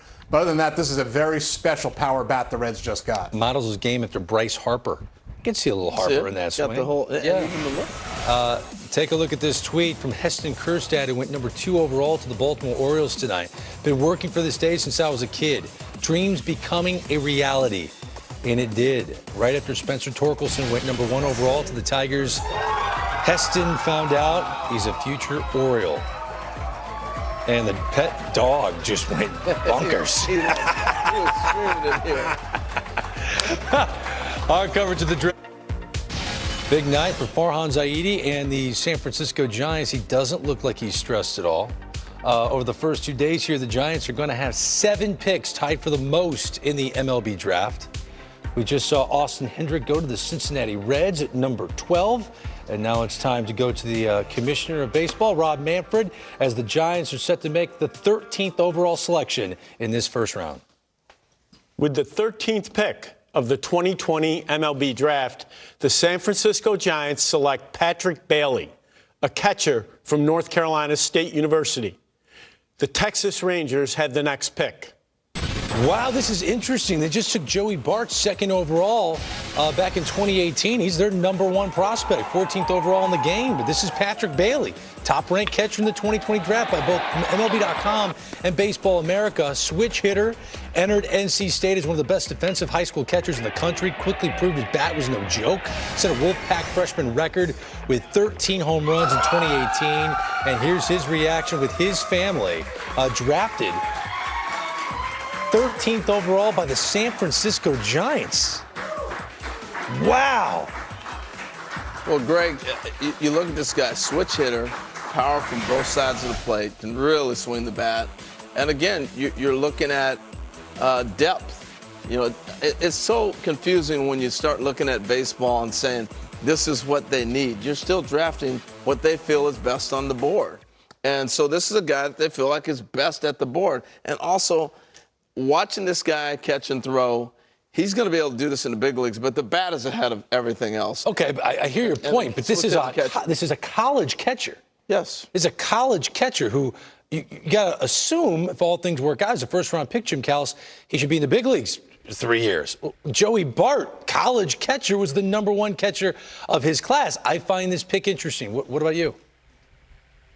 Yeah, I find it intriguing too, although I kind of applaud the conviction of the Giants because I think Dan said it earlier, I say it all the time, you don't draft for need. You got it in the first round, you have to take whoever you think is the best player on the board. And they did that here. They took Joey Bart, number 2 overall 2 years ago. They weren't afraid to get Patrick Bailey. He's switch hitter with power. He should be able to stay behind the plate. He's cleaned up his receiving. He's got solid arm strength. I mean, it's interesting. I mean, I'll be curious to see what it looks like, say, in, 2023 when both Joey Bart and Patrick Bailey are probably on the Giants' big league roster. But again, I applaud the conviction. Take the guy you think is the best available player. We're looking at your best available position players. Anyone surprising you that we haven't heard their name yet? Jim Callis?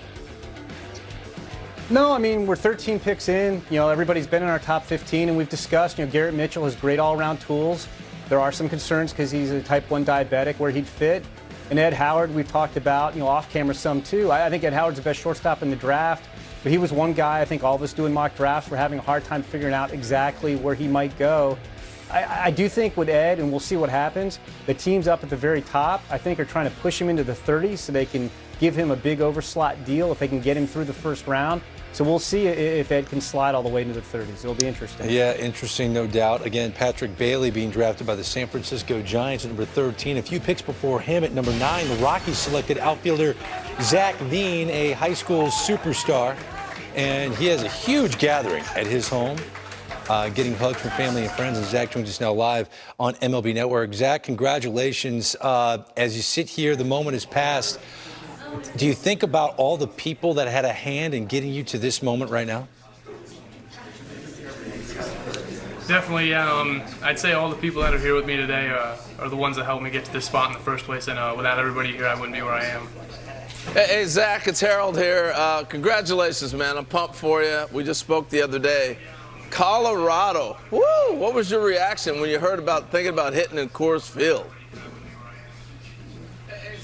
Oh, I was excited. I know they do a good job developing hitters, and the ball flies there. So hopefully, I'll be there in a couple of years and win a World Series.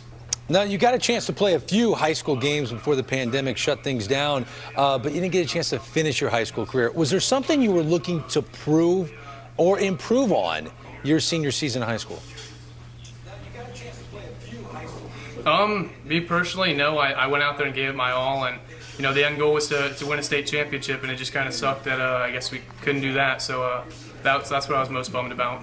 Well, hey, Zach, the other day we were talking, and one of the things, playing with great competition and guys with you, talk a little bit about your high school team that you were on and you guys were making that charge. Yeah, we got I think everybody on the field was committed on my high school team, and or is now. We had a bunch of really good Division I pitchers on our team. We had a D1 middle infield, and everybody on that team was going to be a really good baseball player in the future, and they are now. So it would have been something special. Yeah, I think the Rockies believe they have something special in you. Zach Veen, congratulations on being drafted in the first round tonight. Thank you. I appreciate it. All right, there you have him. MLB.com had him rated going into the draft as the #1 high school player in this draft class, and you can see why. In 11 games, the kid put up crazy numbers. It was a small sample size in high school, but he told us, I had nothing left to prove. I mean, this kid did it all in his summer year. And if you want a superstar, what's the one thing you're looking for? Confidence. And I think this kid's got it. Had nothing left to prove. That's pretty impressive. Yeah, why not, right? Goes to the Colorado Rockies at number 9. Up next, the Texas Rangers are picking at 14. We're going to go back to the podium and find out from Commissioner Rob Manfred. With the 14th pick of the 2020 MLB Draft, the Texas Rangers select Justin Foscue, a second baseman from Mississippi State University. The Philadelphia Phillies have the next pick. Well, Foscue went from a light-hitting third baseman as a freshman to a slugging second baseman last year. He fixed his stance, according to scouts. The result was a .564 slug, 14 home runs that sophomore year. Had a fairly significant leg kick that he toned down this spring. Great results. At his best, some scouts see a comp to Dustin Pedroia with the ability to do damage with his bat while playing a solid defense at second base. Justin Foscue, the former Mississippi State Bulldog, going to the Texas Rangers. Harold, what do you think of this pick? Well, I think they got some great coaching at Mississippi State. They have a couple other infielders that might go in this draft as well. When I watched him, very smooth actions defensively. He's going to hit, but I think he might be able to play other positions as well if you want to experiment on him. But he's got great actions as you get a chance to look here. Consistent, going to catch the ball for you, and that's what you want when you're playing this position. But I think when you play with great competition and guys around you, you get better. And so, Coach Corbin, you played against these guys quite a bit, and what do you think? You know, with an opportunity to play with other guys that help you get better, that helps you grow as well. And I'm curious your thoughts on Justin. Yeah, I think Justin has a chance to move up the professional ladder rather quick. I mean, this is another guy with high-level recognition skills, and we played a lot of Mississippi State in 18 and 19, so I got to stand next to him when he was playing at third base. Then he made the transition over to second. But when he made the transition over to second, he even became more relaxed. His hands are very giving. He's got very safe hands. But the hitting piece is going to happen. This is a kid who pulls the ball, but he can pull the ball with the right type of spin. He can backspin the ball. And he's learned to go the other way, too. About 6 feet, about a couple 100 pounds. I would probably liken him more to a guy like Jed Jerko. But there's hit skill, and he's going to hit with a little bit of power, too. This guy's going to have strength in his bat. I like the kid. There's a lot of emotional stability to Justin Foscue. You know, to me, it's a kid with really, really high baseball IQ. My player comp on him was Logan Forsythe. I think he's more of a work in progress defensively for me. Yeah. But he really finds the barrel. As Tim talked about, it's more of a pull-oriented approach. Okay, so the Texas Rangers may have just landed their next Ian Kinsler. Back in the day, Ian Kinsler was a power-hitting second baseman, so we shall see. I just love throwing out comps. It's my favorite thing. Yeah, that's what we do here. More opportunities for that. That was a good one. The Phillies at number 15. Whew, that's a compliment from Dan O'Dowd. It is. I'm not going to give you many today. That's why I'm reacting. We're going to keep filling up the big board after the break. Melt on that one during the break. Mobile. Hey, what's going on? Draft class of 2020. This is Andrew McCutcheon. Solo home run for Andrew McCutcheon. 800th career RBI. I just wanted to say congratulations on being drafted. Enjoy this moment. This is going to be the beginning of something special for you. Enjoy this moment. Stay safe. And, hey, maybe I'll be playing against you or with you.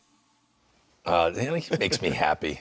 Andrew McCutcheon is He smiles, man. He smiles. Yes, he's got great energy about him. Welcome back to MLB Network's coverage of the 2020 draft. Greg Amsinger, Harold Reynolds, resident GM Dan O'Dowd.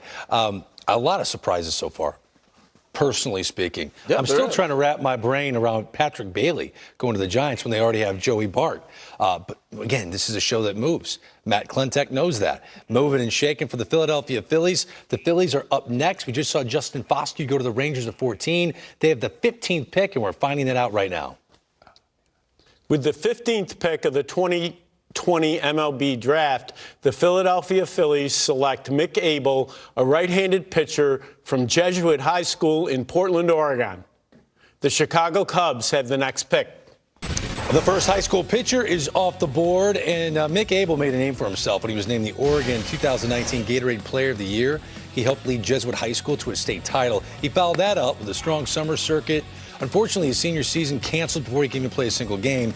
Scouts feel he has some of the best command of any high school pitcher in his class. He wore down a little bit towards the end of his junior year, added 15 pounds of muscle entering 2020. There are a lot of comps out there for this kid. One that caught my eye. He's committed to Oregon State. Cardinals ace Jack Flaherty is a comp that people are like, this guy could develop into that kind of a talent. Do you see that fit? I comped him to Justin Verlander, so you can tell how much I like the kid. Yeah. I mean, it's plus fastball. He commands it. He's got a wipeout slider. And for me, I don't see max effort at all in the delivery. So he does it easy, developing changeup. I mean, he's got 2 really plus pitches right now, plus command of them. So I think this guy, for me, is the best-looking high school pitcher in this year's draft. Look, if you're the Oregon Player of the Year, that says a lot. Just saying, being from Oregon. No, hey, he's a stud. I got a chance to meet him last year. His family, Great family, great makeup. He's a kid you can trust. He works. He's going to grow. He's got great height. He's going, as Dan would say, you can put weight on that body. The ceiling is high for this kid. Well, I'm glad Very you added impressive. that analysis because he was like, hey, I got to get this in. He's from been Oregon. begging He's all going to night be to get amazing. that. That's my guy, man. I just talked to him the other day. Well, you want to check in on Mick Abel with our T-Mobile draft cam and see how he's doing when he found out the big news? Here he is. That's a good reaction. I would like to rank the reactions. That'd be a fun last segment of the show. Who's number one for you? I mean, Cousin Luke. Max Myers. Cousin Luke just dominated. Al Leiter joins us. He's in Studio 42. Mick Abel getting a lot of praise here in Studio 21. What say you?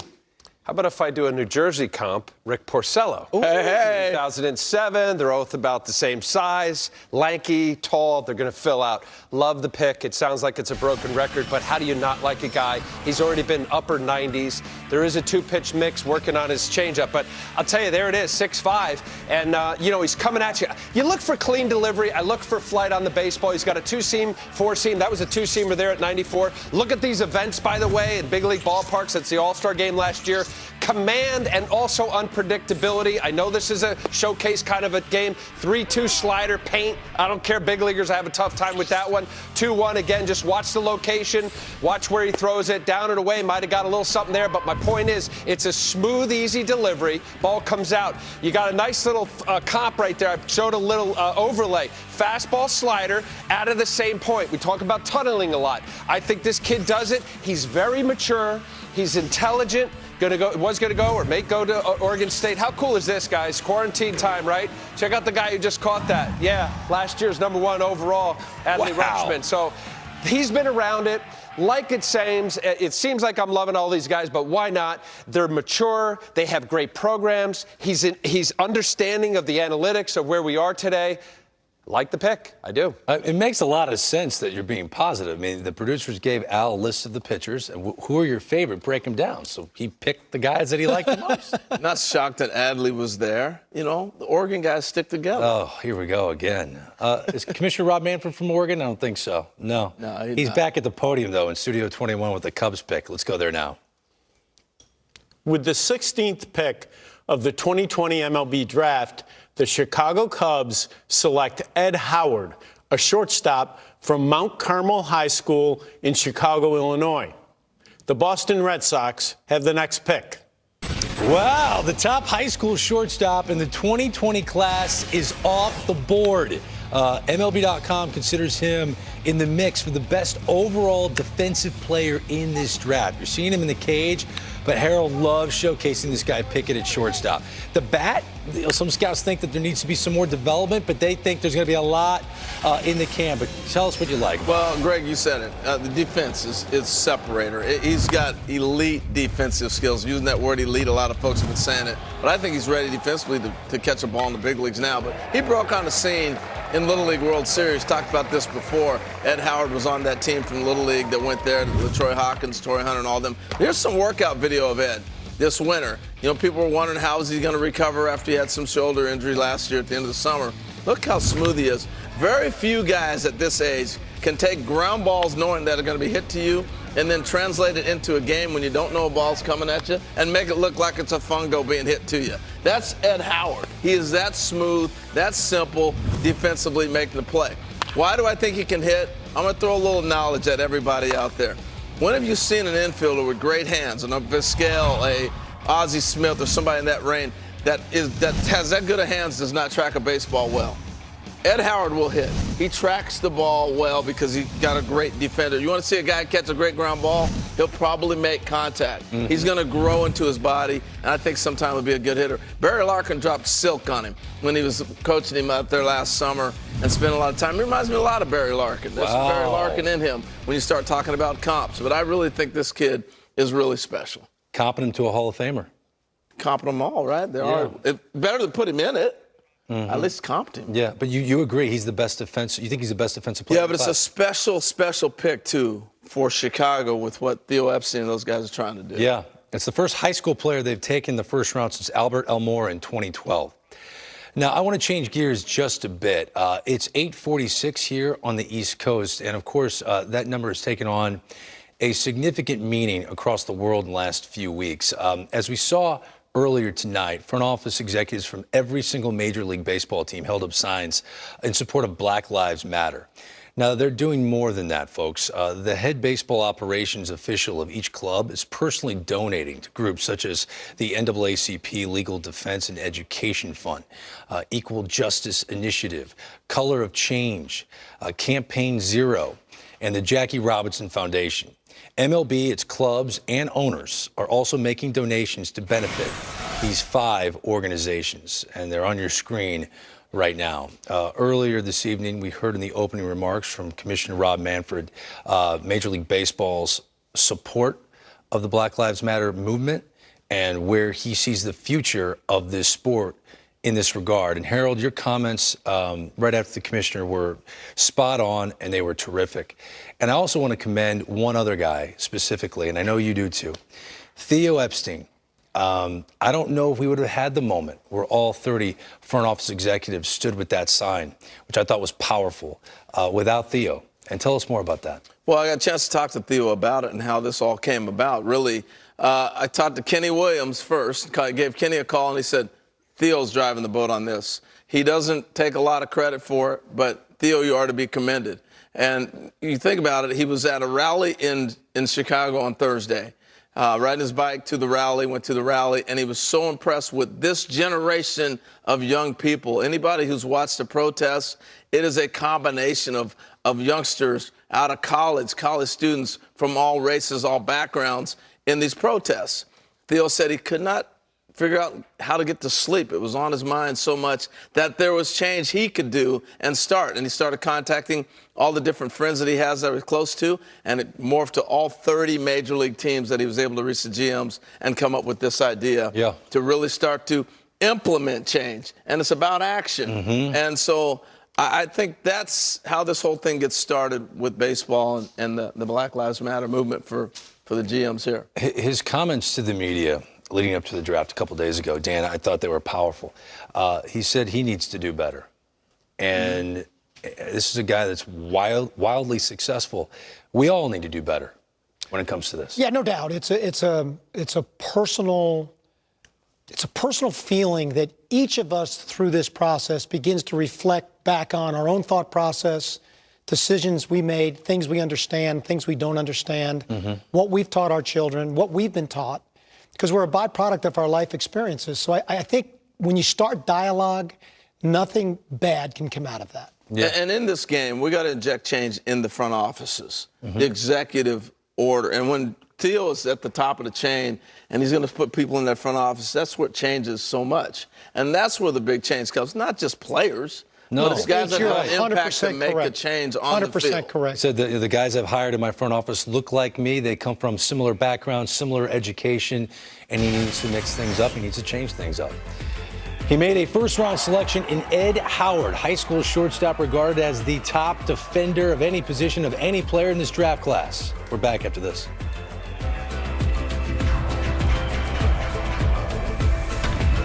His first draft with the Boston Red Sox. You remember your first draft, Dan, as a GM? I do. Yeah? Were you nervous? Yes. I can't see you ever being nervous. Do you know it's been a lot younger back then. Commissioner Rob Manfred, never nervous at the podium, breaking down and giving us the big news. With the 17th pick of the 2020 MLB draft, the Boston Red Sox select Nicholas York, a second baseman from Archbishop Mitty High School, San Jose, California. The Arizona Diamondbacks have the next pick. This is a surprise, folks. Nicholas York ranked 139 by MLB.com, number 96 by Baseball America. He's just been drafted 17th overall. He's committed to play college ball at Arizona. Some scouts have him as the best pure hitter among prepsters on the West Coast. Solid hit tool. There's pop there. May wind up at second base or even third base. Wow. Wow. Hey, you got to look at, first of all, congratulations to this kid. It's amazing. The Red Sox, you see him pull that Red Sox ball don't have a second-round pick, too. Yeah. So, because of the penalties they're going through, this is A big pick for them. You're right. They don't have a second-round pick because of the punishment handed down by Major League Baseball. All right, Jonathan Mayo, we need your help here. Nicholas York, make sense of it. Yeah. Yeah, I can make some sense of it. You know, area scouts I talked to about York didn't think he was signable, that he was going to go on to Arizona, but they really like the hit tool. It's an advanced approach to the plate. I think there's power there. Breaking down the skills a little bit, it's all offensive. He's had some shoulder problems. He's got anchors in his shoulder, so he's probably a second baseman. I don't see him making the throws from third unless he can really strengthen that shoulder. So it's an offensive-minded second baseman skill set. You know, I don't know, guys, with the lack of a second pick, it's a small bonus pool for the Red Sox. Maybe there's someone in the third round they can be aggressive with, but, Nick York was the kind of guy that most guys in his area in Northern California thought was going to go on to play for the Wildcats. Wow. Yeah, Greg and H, going into this draft, I'm wondering if one club, because of the lack of information, Heim's just taken over, the job in Boston. They've dealt with a lot. Would one club take a player with the intention of maybe not even signing the player to put them, because they get the pick again next year when they'll be well more prepared to be able to execute a strategy. They won't. Well, Jonathan just made a point that I wasn't aware of, but that when he brought up a tough sign, that information comes out on every kid. That's a difficult sign. And some of them won't get taken. But if I'm running a team and I'm not necessarily comfortable with the players that are around me, or I'm not comfortable with the process that I have in place, perhaps that could be a strategy that you implement. I happen to like this kid's swing a lot. I think he's going to hit. Really, I don't have a great feel on the position, but I think there's really, really good hands to hit. But again, if you're not comfortable with the information that you have or the process that's in place, perhaps you look at it a little bit differently, because you do get that pick again the following year, and you may have a whole different set of decisions in front of you at that point in time. Again, they may just really like the player. I'm leaning towards they like the player. I hear what you're saying, 100%. But I think when you get picked this high, it's tough to turn that down. But wait a minute. This is not a thin draft class. This is a deep draft. There are a lot of big-name players that the Red Sox passed on. Yeah, but if you look at the board, and maybe the players left out there on the board, they don't like as much as this kid at 17. Oh, yeah, they're seeing something that every other Well, yeah, but that's the beauty of the draft. I mean, you could walk in a ballpark and look at this. Two different people could look at the same player and come away with a completely different look. That's the beauty of the game of baseball. Okay, but you did this for a living. Do you ever remember a first-round pick, your only pick in the first round, and you shocked the likes of Jim Callis and Carlos Collazo and Jonathan Mayo? Well, that used to be a goal of mine. Is to be able to do you remember going outside the top 100 for a first-round pick? No, I don't. But I'm sure it's happened before within our game. And, ultimately, that's the beauty of the game of baseball, because time will show. Yeah. Time will show that, if they were right or if they were wrong. But, again, maybe there's a different strategy that they're putting in place for a long-term view of what they're doing. And congratulations to Nicholas York. Unfortunately, we have to do our job as broadcasters and talk about the surprises and the drama of it. But congratulations to you going to the Red Sox, 17th overall. Up next, it's the Arizona Diamondbacks. Mike Hazen, he leads that front office. He's got his, looks like, I'm going to guess, at least a couple of those are his sons. No, those are prospects. You think they're prospects? All right, let's find out who he's adding to his cupboard of prospects right now. With the 18th pick of the 2020 MLB draft, the Arizona Diamondbacks select Bryce Jarvis, a right-handed pitcher from Duke University. Hey guys, I'm Will, born and raised in Queens, New York, the most beautiful, the most diverse community in our country. I'm proud to help lead new immigrant community empowerment and our comprehensive support for our immigrant community, workers, families, and community at large. I want to thank the amazing Mets on the field and off the field team for all your support, providing thousands of meals for our community. We'll never forget it, and we love you very much. Our New York Mets are on the clock. Let's go Mets. No, thank you so much for that. Bryce Jarvis, he's produced some of the most impressive performances of any pitcher over the past calendar year. Through 8 scoreless innings to outduel West Virginia and Alek Manoah, last year's 11th overall pick, to send Duke to the regional final. He then held a powerful Vandy team to 1 run over 7 innings with a trip to the College World Series on the line, but was upstaged by some guy named Kumar Rocker in his 19 strikeout no-hitter. But Bryce Jarvis, who was putting up crazy numbers this year, Al, before the pandemic, 0.67 ERA, 40 strikeouts, 2 walks. Al, what am I missing here? Is this guy a future ace? I think so, and I'll tell you why. Because if you believe the 2.0 version of Bryce Jarvis, as I do, and why not? This is what happened. He averaged 89-something miles per hour his first 2 years at Duke. You know, he was not a prospect, because when you look at it in this day and age with velocity, that's what we look at, right? But it doesn't mean he can't pitch. This guy is a pitcher. I believe everything about his repertoire. He goes last year, instead of going up to Cape and play for Katuitt again in Cape Cod, he went to Driveline for 10 days, shaped some pitches, improved his slider, his curveball. Then he went up to Eric Cressian in New England. And what did he do? Check this out. His velocity went from 89-ish to 95, 94, 95 miles an hour. And you alluded to it, Greg. These numbers were Bugs Bunny-like. So this is the take on it, and the D-backs are believing the 2.0 version. I know it's only 27 innings. This, in this essence, is a risk pick, because most clubs will say, okay, who is the guy? I love everything about him, because you talk about most of the time with guys that overthrow and look for extra velocity. This guy doesn't do it, and he's learned how to pitch. And I want to throw to you, Tim Corbin, because you saw it right up close against your guy, Kumar Rocker, last year. He had a great changeup, and I want you to talk about it, because this guy is a pitcher for me.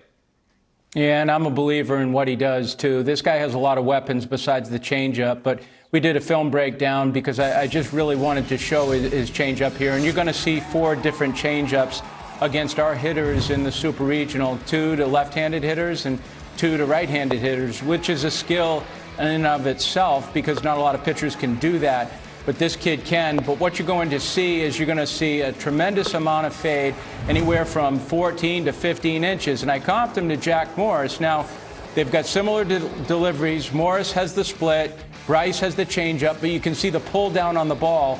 And you can see how the ball keeps its fastball lane for as long as it can until it fades away.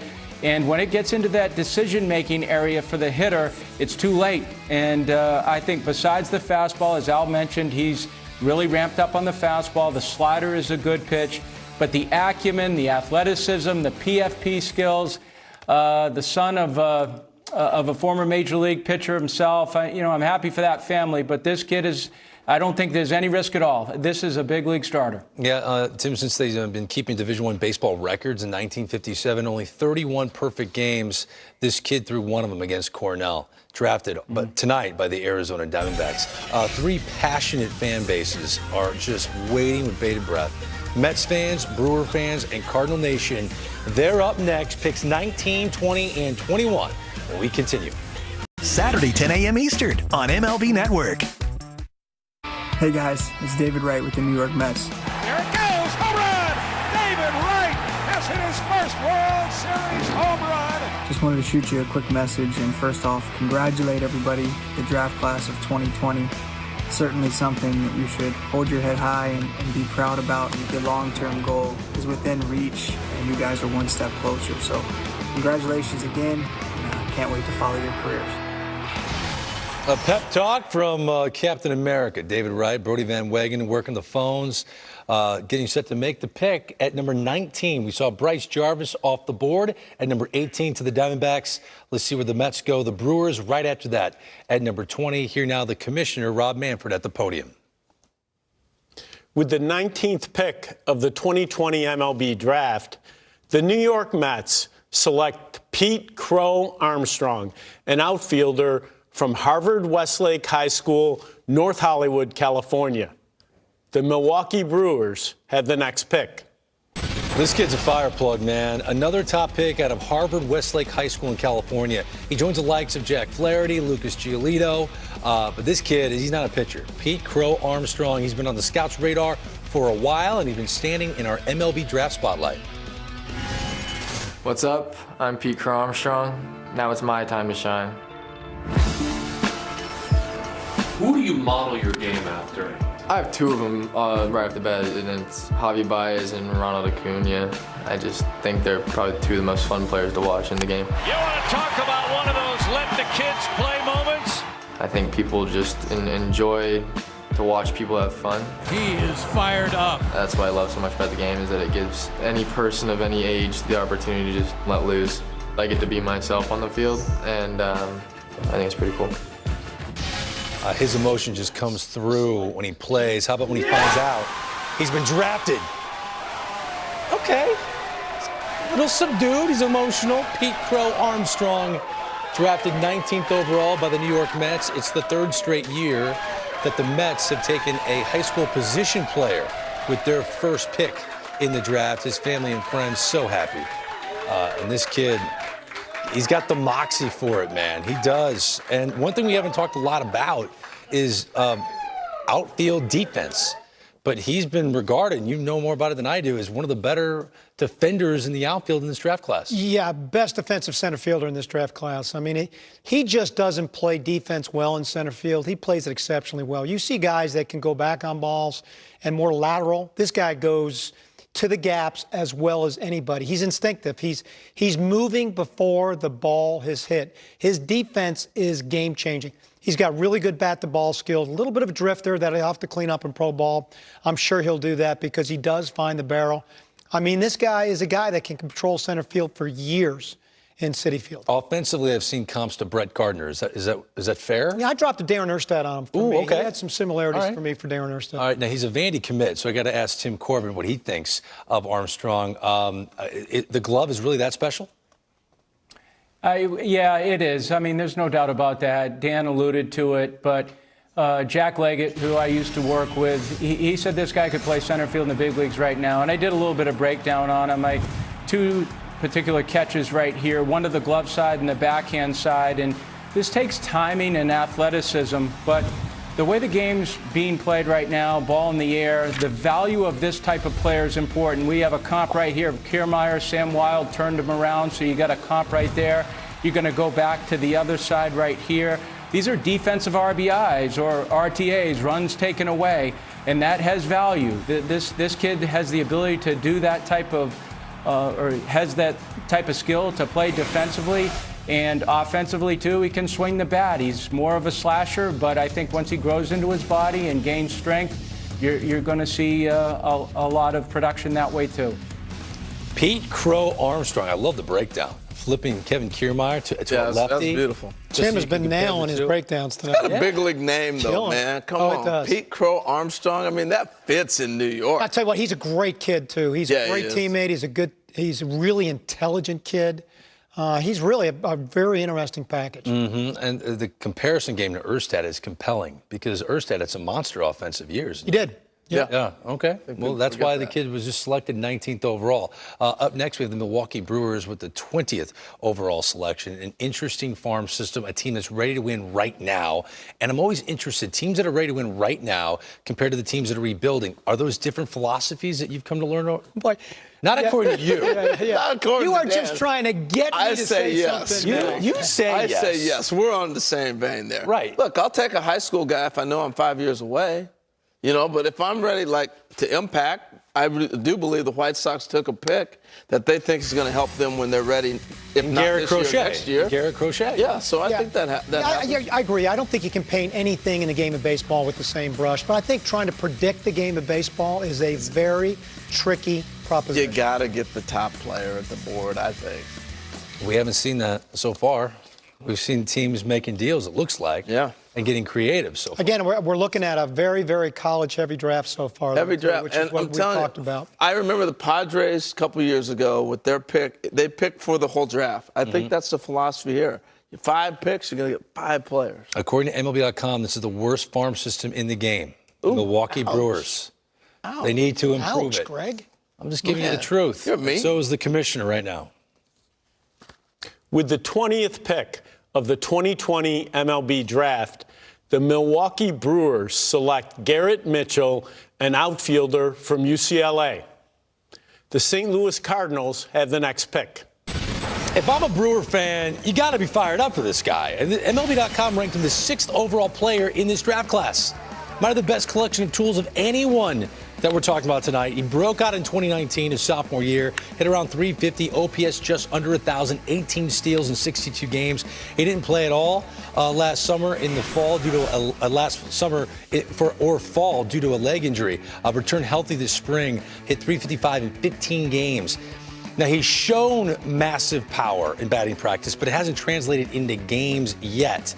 And Garrett Mitchell, on this night, gets drafted 20th overall by the Milwaukee Brewers. Greg, this kid's a beast.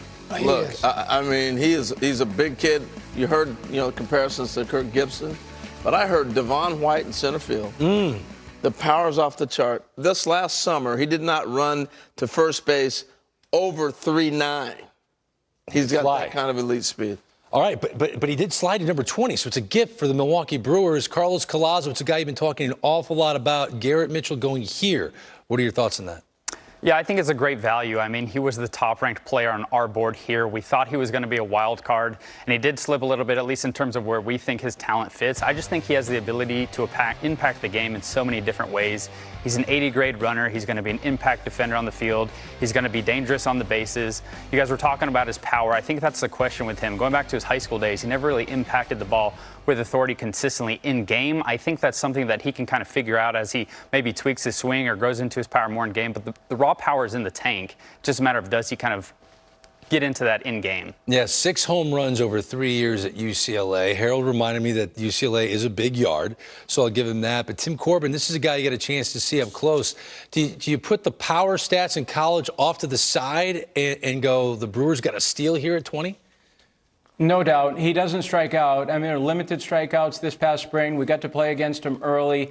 The swing is very simple. I think he's going to develop power. I just think it's going to take him a little bit of time. But you're talking about a prime elite athlete that can play center field, certainly can throw, and puts pressure on the defense with his offensive abilities. Yeah, again, we're all rooting for him. Garrett Mitchell, who's ranked 6th by MLB.com on the big board going into the draft, goes 20th overall. As you see where we stand right now, we're minutes away from the Cardinals selecting at number 21, then the Washington Nationals after that. But the Chicago Cubs made a pick, and they got what's considered the best defensive shortstop and the best shortstop in this draft class in Ed Howard. We saw him put the Cubs cap on, and he joins us now live on MLB Network. Ed, congratulations. Give us the raw emotion at the time when you found out you were drafted by the Cubs. Man, thank you. It's a surreal moment, man. Man, I'm a huge fan of the Cubs as well, so all I can say is go Cubs, go. So I'm ready. Hey, Ed, it's Harold here. Hopefully you can hear me because we're having a tough time hearing you. So tell the room, be quiet, y'all. I just got picked number 1 by the Cubs. I got things to say. I said be quiet, y'all. Thank you, Ed. All right, so hey, tell me about the Cubs. You get a chance to watch them all the time. Be quiet, y'all. I just got picked number 1 by the Cubs. I got things to say. I said be quiet, y'all. Thank you, Ed. All right, so hey, tell me about the Cubs. You know what, Ed? Hey, you keep watching us on TV. It's a good show. I don't blame you for wanting to watch it. I don't blame you. We'll get back to you. We'll get back to you in a second. But what I did hear him say was he grew up. He was a big fan of the Chicago Cubs. So he's fired up for that. Well, and that plays into it. The fan base wants to hear that. If you grew up in Chicago, if the White Sox picked me, I'm a White Sox fan. The Cubs picked me, I'm a Cub fan. Come on, man. Oh, you're right. The one thing we talked about with this young man, and we talked about the Batman a little bit behind, cold weather kids. They're not in Texas, not in Florida, not in California, and they're not playing year round. I love this kid's bat path. I had him in my top 10. I think he is that kind of impactful player. And my player comp on him was Barry Larkin. Love that. Ed Howard, we'll get back to you in a second. Right now, we got to find out what the Cardinals are taking at number 21. With the 21st pick of the 2020 MLB draft, the St. Louis Cardinals select Jordan Walker, a third baseman from Decatur High School, Decatur, Georgia. Hi there, my name is Michelle Jackson and I am from Washington, D.C. Currently working as a registered nurse, taking care of the adolescents in our community, giving them the best care that they need. My Washington Nationals are on the clock. Michelle, thank you, and thank you for everything you do for all of us. Jordan Walker hails from Stone Mountain, Georgia. It describes his frame pretty well. This guy's a beast, man. Huge body, light tower power. Georgia's known for turning out some prep talent. Think Matt Olson, Austin Meadows, Byron Buxton. Walker is the state's latest Gatorade Player of the Year. Some of the best power potential in this draft class. And Harold couldn't wait to break down Jordan Walker. You know what? The big frame is the first thing you notice, how big and tall this kid is. Again, last summer I got a chance to meet him. Jermaine Dye, Dan, that was the first guy that came to mind for me. The difference is Jermaine Dye was an outfielder. Can you put Jordan out there eventually someday? Yeah, but if you watch his hands, he can play in the infield still. I think he'll end up on the first base. But here's a look at how advanced I think this kid is. Watch how he takes a ball the opposite way. He's 6'5", 200-some pounds. Jermaine Dye is 6'4". I got a ball that they're going to both hit the opposite way. That's an experienced young hitter. For high school to take a ball and shoot it to right field, that's pretty good stuff. But he's got major power. He's hit balls a long way. He's got great power, good strength. But for his size, I was so impressed with his athleticism. Here he is at third base taking ground balls, and then I watched him in a game being able to play a lot of first base. A lot of guys move all over the place, but I like him at first with his size and everything else. But what's most impressive when you talk to this young man is how intelligent he is. Comes from a family of educators. He's agreed to go to Duke if he doesn't sign. I mean, just upside talent, potential, just a shining, bright personality when you meet him. So the Cardinals got a good one. They did. Oh, yeah, impact. The impact player. My comp on was Chris Bryant. I think he does stay at third base. I think his movement patterns are great there. I mean, if you want to really look and dream a little bit, there's a little bit Dave Winfield in there, too. I mean, this guy. Wow. Yeah. This guy has a special bat. And that ball you saw him hit the right field off of Jared Kelly, that was in high 90s. And so he hits a good fastball.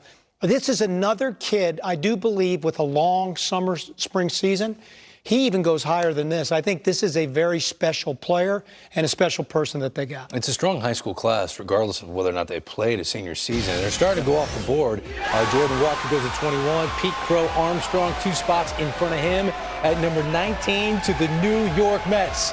The 2020 MLB draft rolls on after this on MLB World Champion Washington Nationals. Their head man Mike Rizzo on the phone right now. They have 6 picks over the first 2 days, the only 2 days of this draft, a 5-round draft, down from 40 rounds last year. The Washington Nationals picking here at number 22. Then they'll pick at 55, 71, 94, 123, and 153. But this is their first pick, and let's go to the podium. With the 22nd pick of the 2020 MLB draft, the Washington Nationals select Cade Cavalli, a right-handed pitcher from the University of Oklahoma.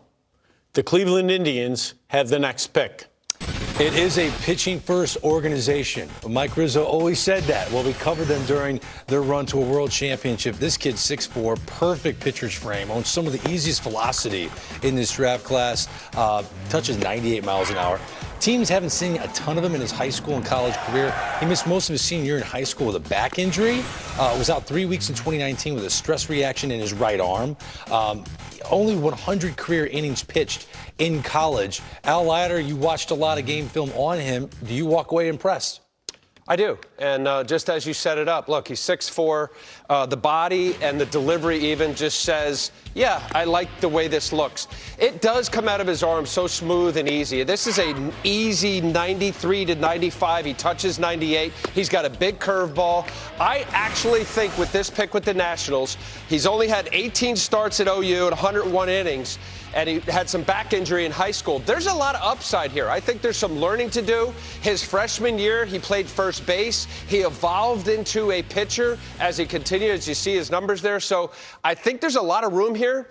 I think an added deception, maybe get a little more hand movement. But with respect to what his arm comes out with and the fact that you have a guy that can throw a ball upwards of 98 miles an hour, there's a lot to work with him. Cade Cavalli, again, 6'4", 218 pounds. 7 of their last 8 first-round picks have been pitchers, and there you see, wow, he looks bigger than 6'4". He's a big kid, man. Yeah, man. Woof. You sure that wasn't for the football team? Playing for the Sooners, but was it football? Washington Nationals, they know how to stockpile pitching. Carlos Collazo, what do you make of this pick at number 22 to the Nets? Yeah, the Nationals seem to like big physical pitchers, and that's what Cavalli is. I think on paper he checks a lot of boxes that you really want to see from a starter. He's got a great frame, like you guys mentioned. The ball comes out of his hand really easy. He's got a very clean delivery. I think the point by Al in terms of his deception was a good one because it comes out so easy that I think sometimes hitters can pick it up a little bit.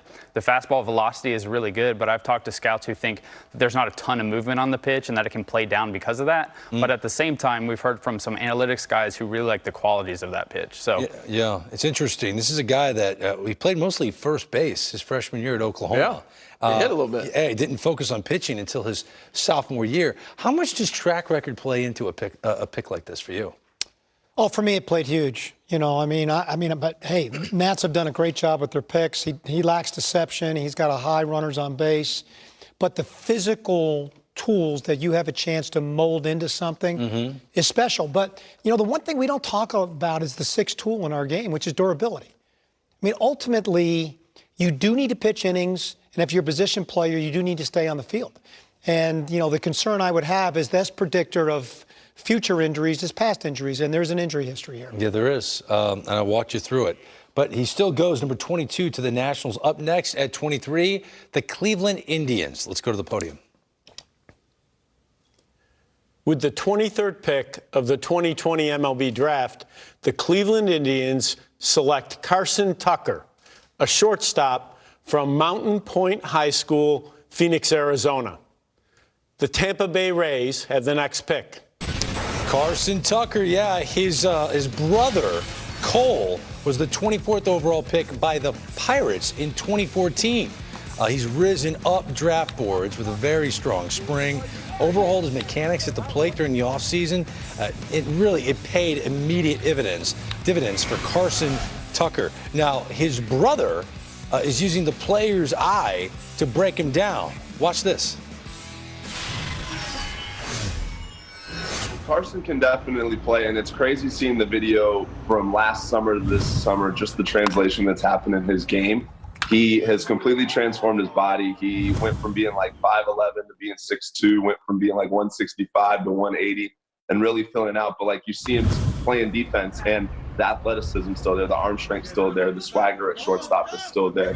So everyone likes to talk about offense. So Carson Tucker can hit. When we hit together, man, he gets in the cage with me and my big league friends and kind of shows us up. Like he has really good barrel control, can hit the ball really far, can hit it a mile. And I think the sky's the limit for Carson Tucker.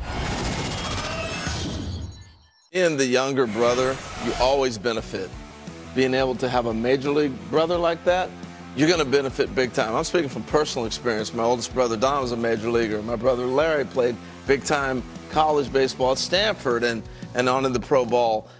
And watching the Tucker brothers work out together, and the best thing that's happened for Carson during this time is Cole was home. Cole would be normally playing a Major League season right now, but he's been home with younger brother and all his Major League friends, and he's got the benefit of working out. I think he grew more than playing a high school baseball season because he's working out with Major Leaguers for 3 extra months. It's a pretty big benefit for this kid. Yeah, he could be the shortstop of the future for the Cleveland Indians. Hate saying that. We love Frankie Lindor, but you never know. When we come back, 3 organizations that know young talent. The Rays loaded with pitching, the Braves with position players for days, and the Oakland A's always figure out a way to get it done. They're next.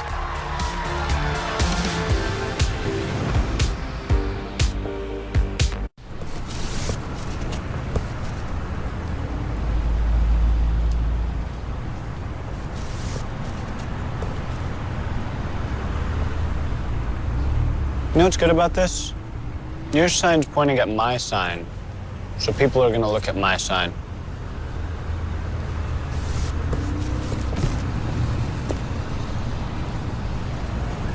Switch to Progressive and you can save hundreds. You know, like the sign says.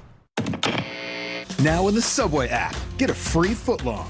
Just buy one and get one free when you order in the app with contactless payment for quick and easy pickup. That's buy one, get one free for a limited time only. This beer looks just like beer. But what if we told you its recipe is over 100 years old? Created in Mexico by a German brewmaster. It's not just any beer now, is it? Dos Equis, the most interesting beer. Ace is the only national retailer that carries Benjamin Moore paint. So now, Benjamin Moore's premium quality paint, along with Ace's award-winning service, are all right in your neighborhood. Just use Ace's Color Visualizer to pick the perfect paint for your place. And with Benjamin Moore's huge selection of colors, you can choose with confidence, knowing you're getting the best. If you want a new look no further than Benjamin Moore paint from Ace. Around the block, what you need in stock, with people who know their paint. Ace is the place with the helpful hardware, folks. Good day, everybody, and welcome to another segment here of High Heat. Staying home is important and a challenge. This is the first time I've decided to grow it out. Be good. Go do your mouth homework. Join Kevin, Chris, and special guests for Intentional Talks Stay-at-Home editions. New shows Mondays, Wednesdays, and Fridays on social media.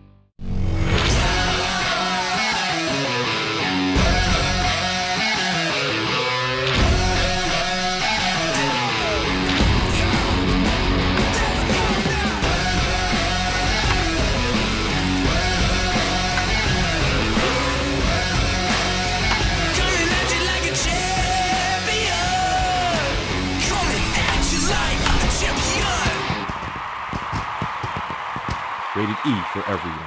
Randy Johnson, Pudge Rodriguez, Griffey Jr. Big league legends in their prime face a team managed by a 12-year-old. Welcome to the big leagues, kid. Little Big League. Saturday at 5:30 Eastern on MLB Network. The 2020 MLB Draft Cam is presented by T-Mobile for Business, connecting MLB clubs and their draft picks with T-Mobile's most powerful signal ever.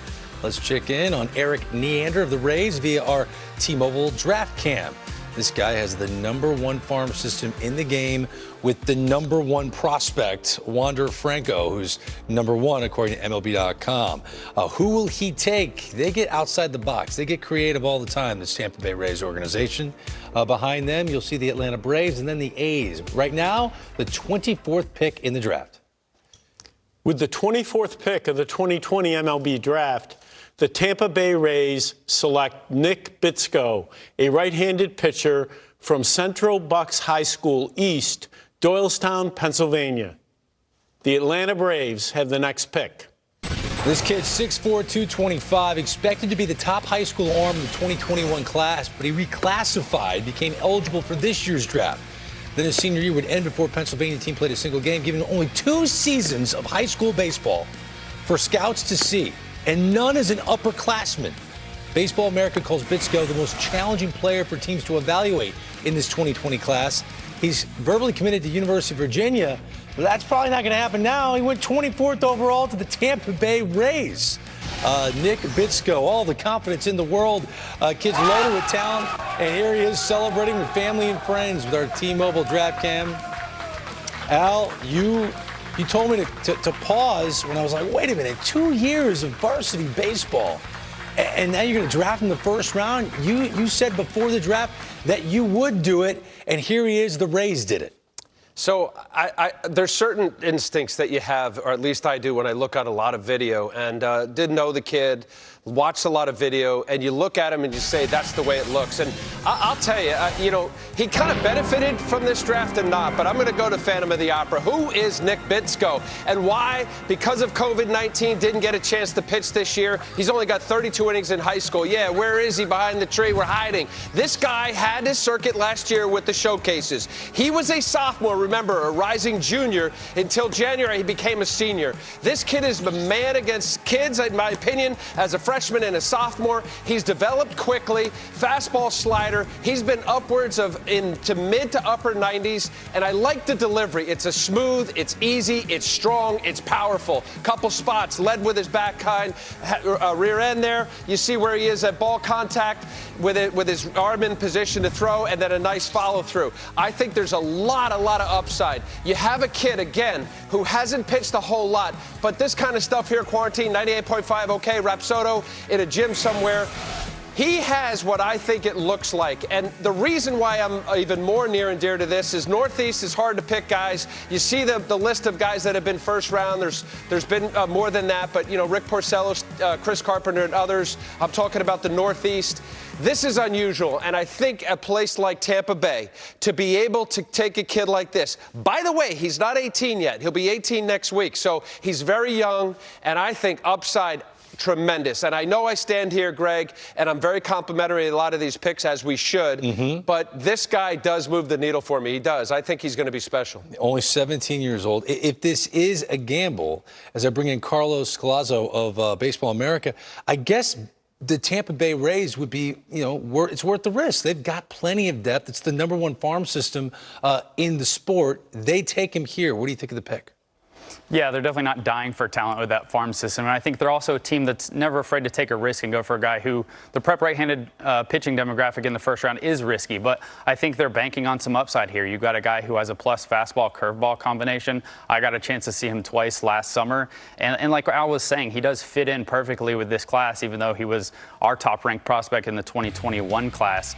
At the time, I think he's very physical. He's a good strike thrower, smooth delivery, just a lot of traits to really like. And I think this year in particular, I don't know if you could make this pick 10 years ago, because I don't know if you have the video and the data and the analytics and the metrics to make yourself feel comfortable. So I think that's a factor that probably helped him despite not pitching this spring. Carlos, 24 picks down. I'm looking at your best available prospects behind you. Who are you the most surprised hasn't been drafted yet? We thought Tyler Soderstrom had a chance to go even in the top 10 picks, and after that I thought he had a landing spot in the teens, so I'm a little surprised he's still on the board.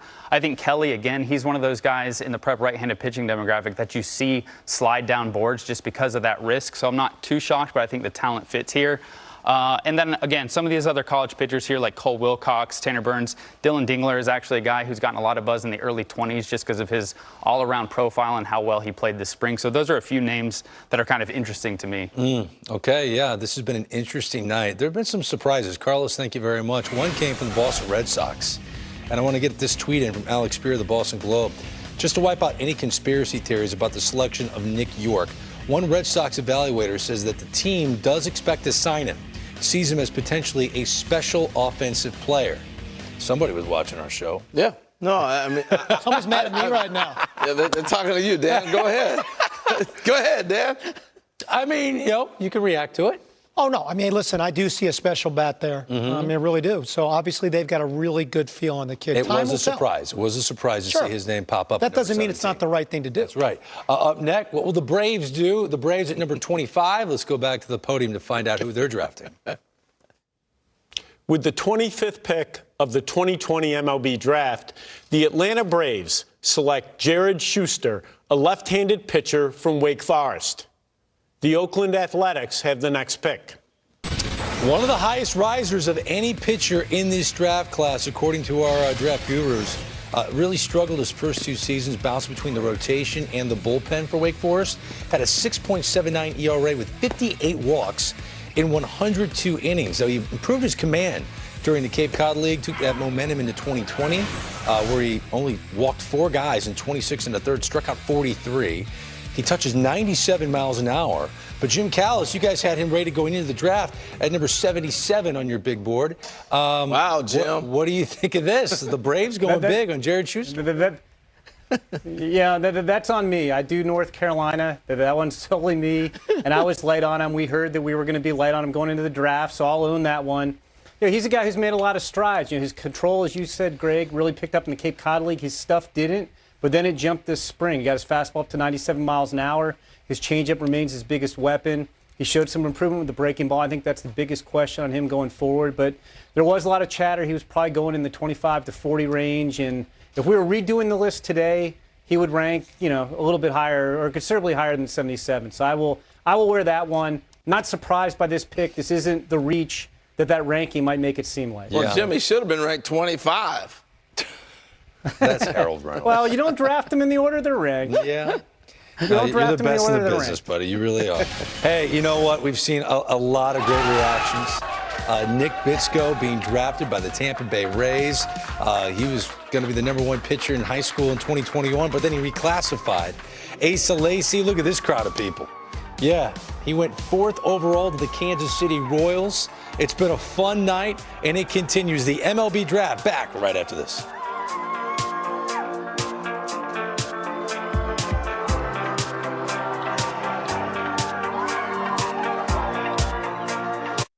At Domino's, we think you and your oven could use a break. On your way tonight, you're looking at David Force. He's the general manager of the Oakland A's since October of 2015. Their farm system is ranked 14th overall by MLB.com. Their top prospects, a guy you're going to see in the big leagues this year, Jesus Luzardo, who's the 12th overall prospect in the sport. So where will they go in this 2020 draft? We just saw Jared Schuster go to the Braves at number 25. Before that, Nick Bitsko, a high schooler, to the Rays at 24. But it's the A's turn at number 26. With the 26th pick of the 2020 MLB draft, the Oakland Athletics select Tyler Soderstrom, a catcher from Turlock High School, Turlock, California. The Minnesota Twins have the next pick. Tyler Soderstrom, he's the son of Steve Soderstrom, the 6th overall pick in '93 by the Giants, considered by many to be the top offensive catching prospect in this draft. A lot of helium last summer when he shined at a bunch of showcase events, especially the area code games, PDP League. Bat well ahead of his defense, according to scouts. Very mature, advanced approach to the plate, especially for a prep hitter. There are questions regarding whether or not he's going to remain at catcher as a pro. Do you see that, Dan? Do you see Soderstrom as a catcher at the next level? You know, Greg, for me, when you draft this type of kid, it really comes down to his desire. There's some restrictions defensively in his lower half that he can work his way through. It's an exceptional athlete, well above average arm strength. He does profile at other positions, so it really just gets down to the want-to of his desire to stay at catcher. But, I mean, this is one of my favorite players from an offensive standpoint. My player comp on him was Darren Dalton. Oh, I think wow. It's got that kind of upside. And I think with all catchers, you know, this is a position where you do have to stay patient. It takes a little bit of time for them to master the skills necessary behind the plate. I like the fact of the want to. That's the one position you have to want to play is catcher. Getting beat up constantly, and you got to work probably harder than any other position on the field at your craft. And yeah. So, yeah, the want to is big in that position. I want to check in with Jonathan Mayo right now, who's seen an awful lot of Soderstrom. I will. And Jonathan, if he were to profile at other positions, which position would be first on that list? I might run him out to a corner outfield spot just because he does run very well. He's extremely athletic, maybe third base. You know, Dan mentioned the arm strength. The arm behind the plate works really, really well.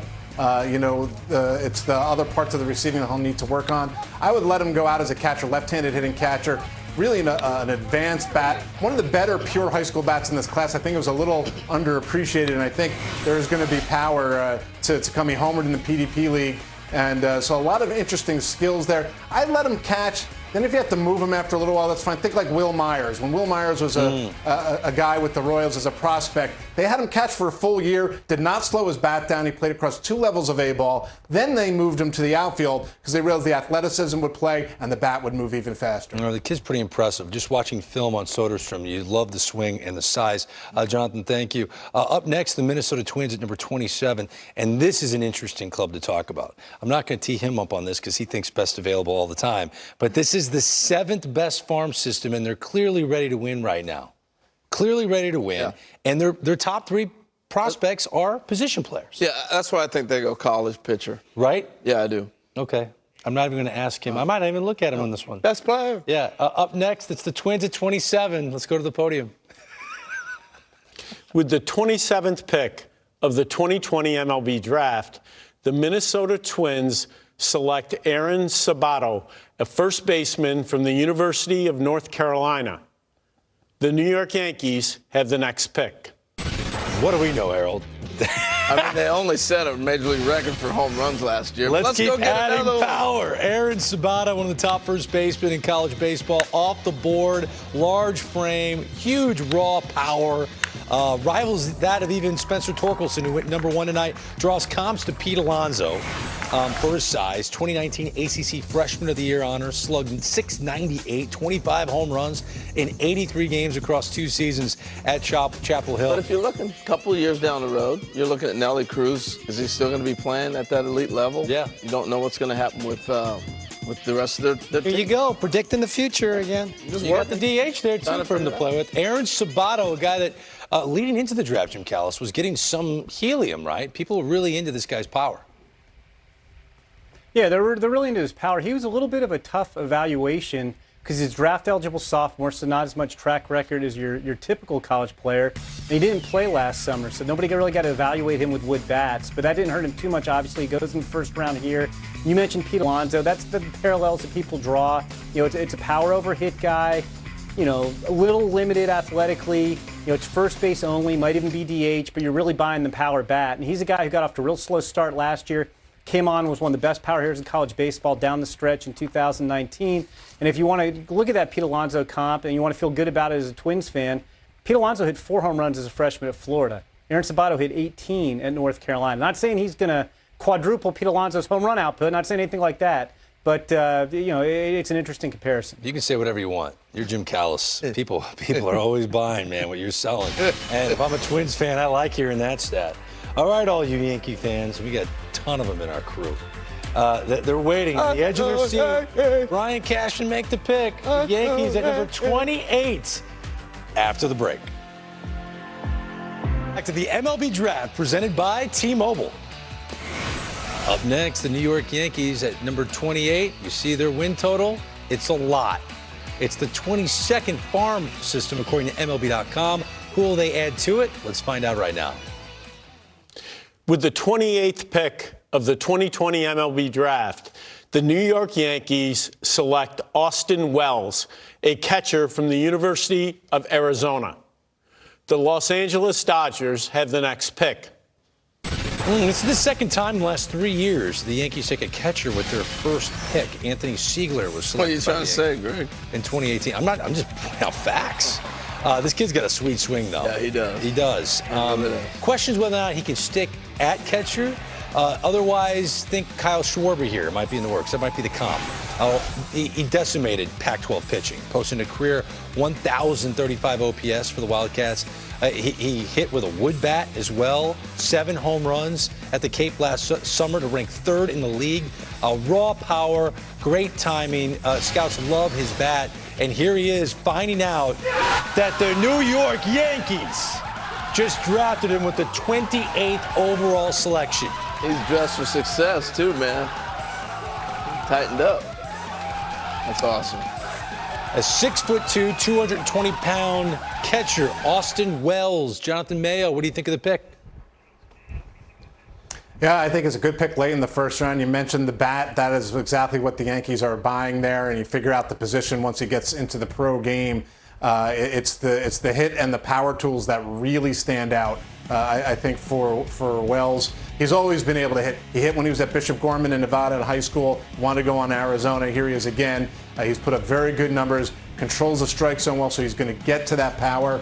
Again, maybe another guy that you send out as a catcher and see what happens. Unlike Kyle Schwarber, he's been seen playing other positions. He's played the outfield. He's played some first base. So there's some comfort level knowing that if you have to move him, he's going to be just fine in any of those spots. That left-handed power, though, should get him to the big leagues pretty quickly. Yeah, according to MLB.com, it was the best available left-handed bat left on the draft board. The Yankees get him at number 28. Carlos Collazo, this is a guy they liked for a while. They drafted him in the 35th round out of high school back in 2018. They get him after a couple years in college. What do you think of Wells to the Yanks?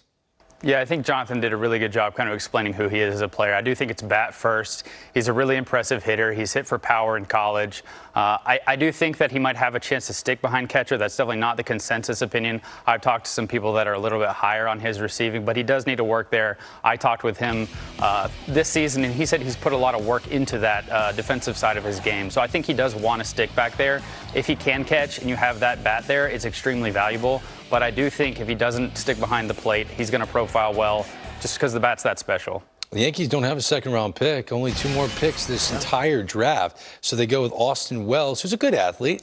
Here's another good athlete, Andrew Friedman. No, seriously, man, this guy running the show for the Dodgers, who are picking at number 29. Now, I want to remind you, this is the last pick of the first round. After this, you'll see a few more picks, up to 37 total picks. Competitive balance round A will then begin. So 29 picks in the first round, not 30 because of the punishment handed down by baseball to the Astros. Here the Dodgers are with number 29 as we go to the podium.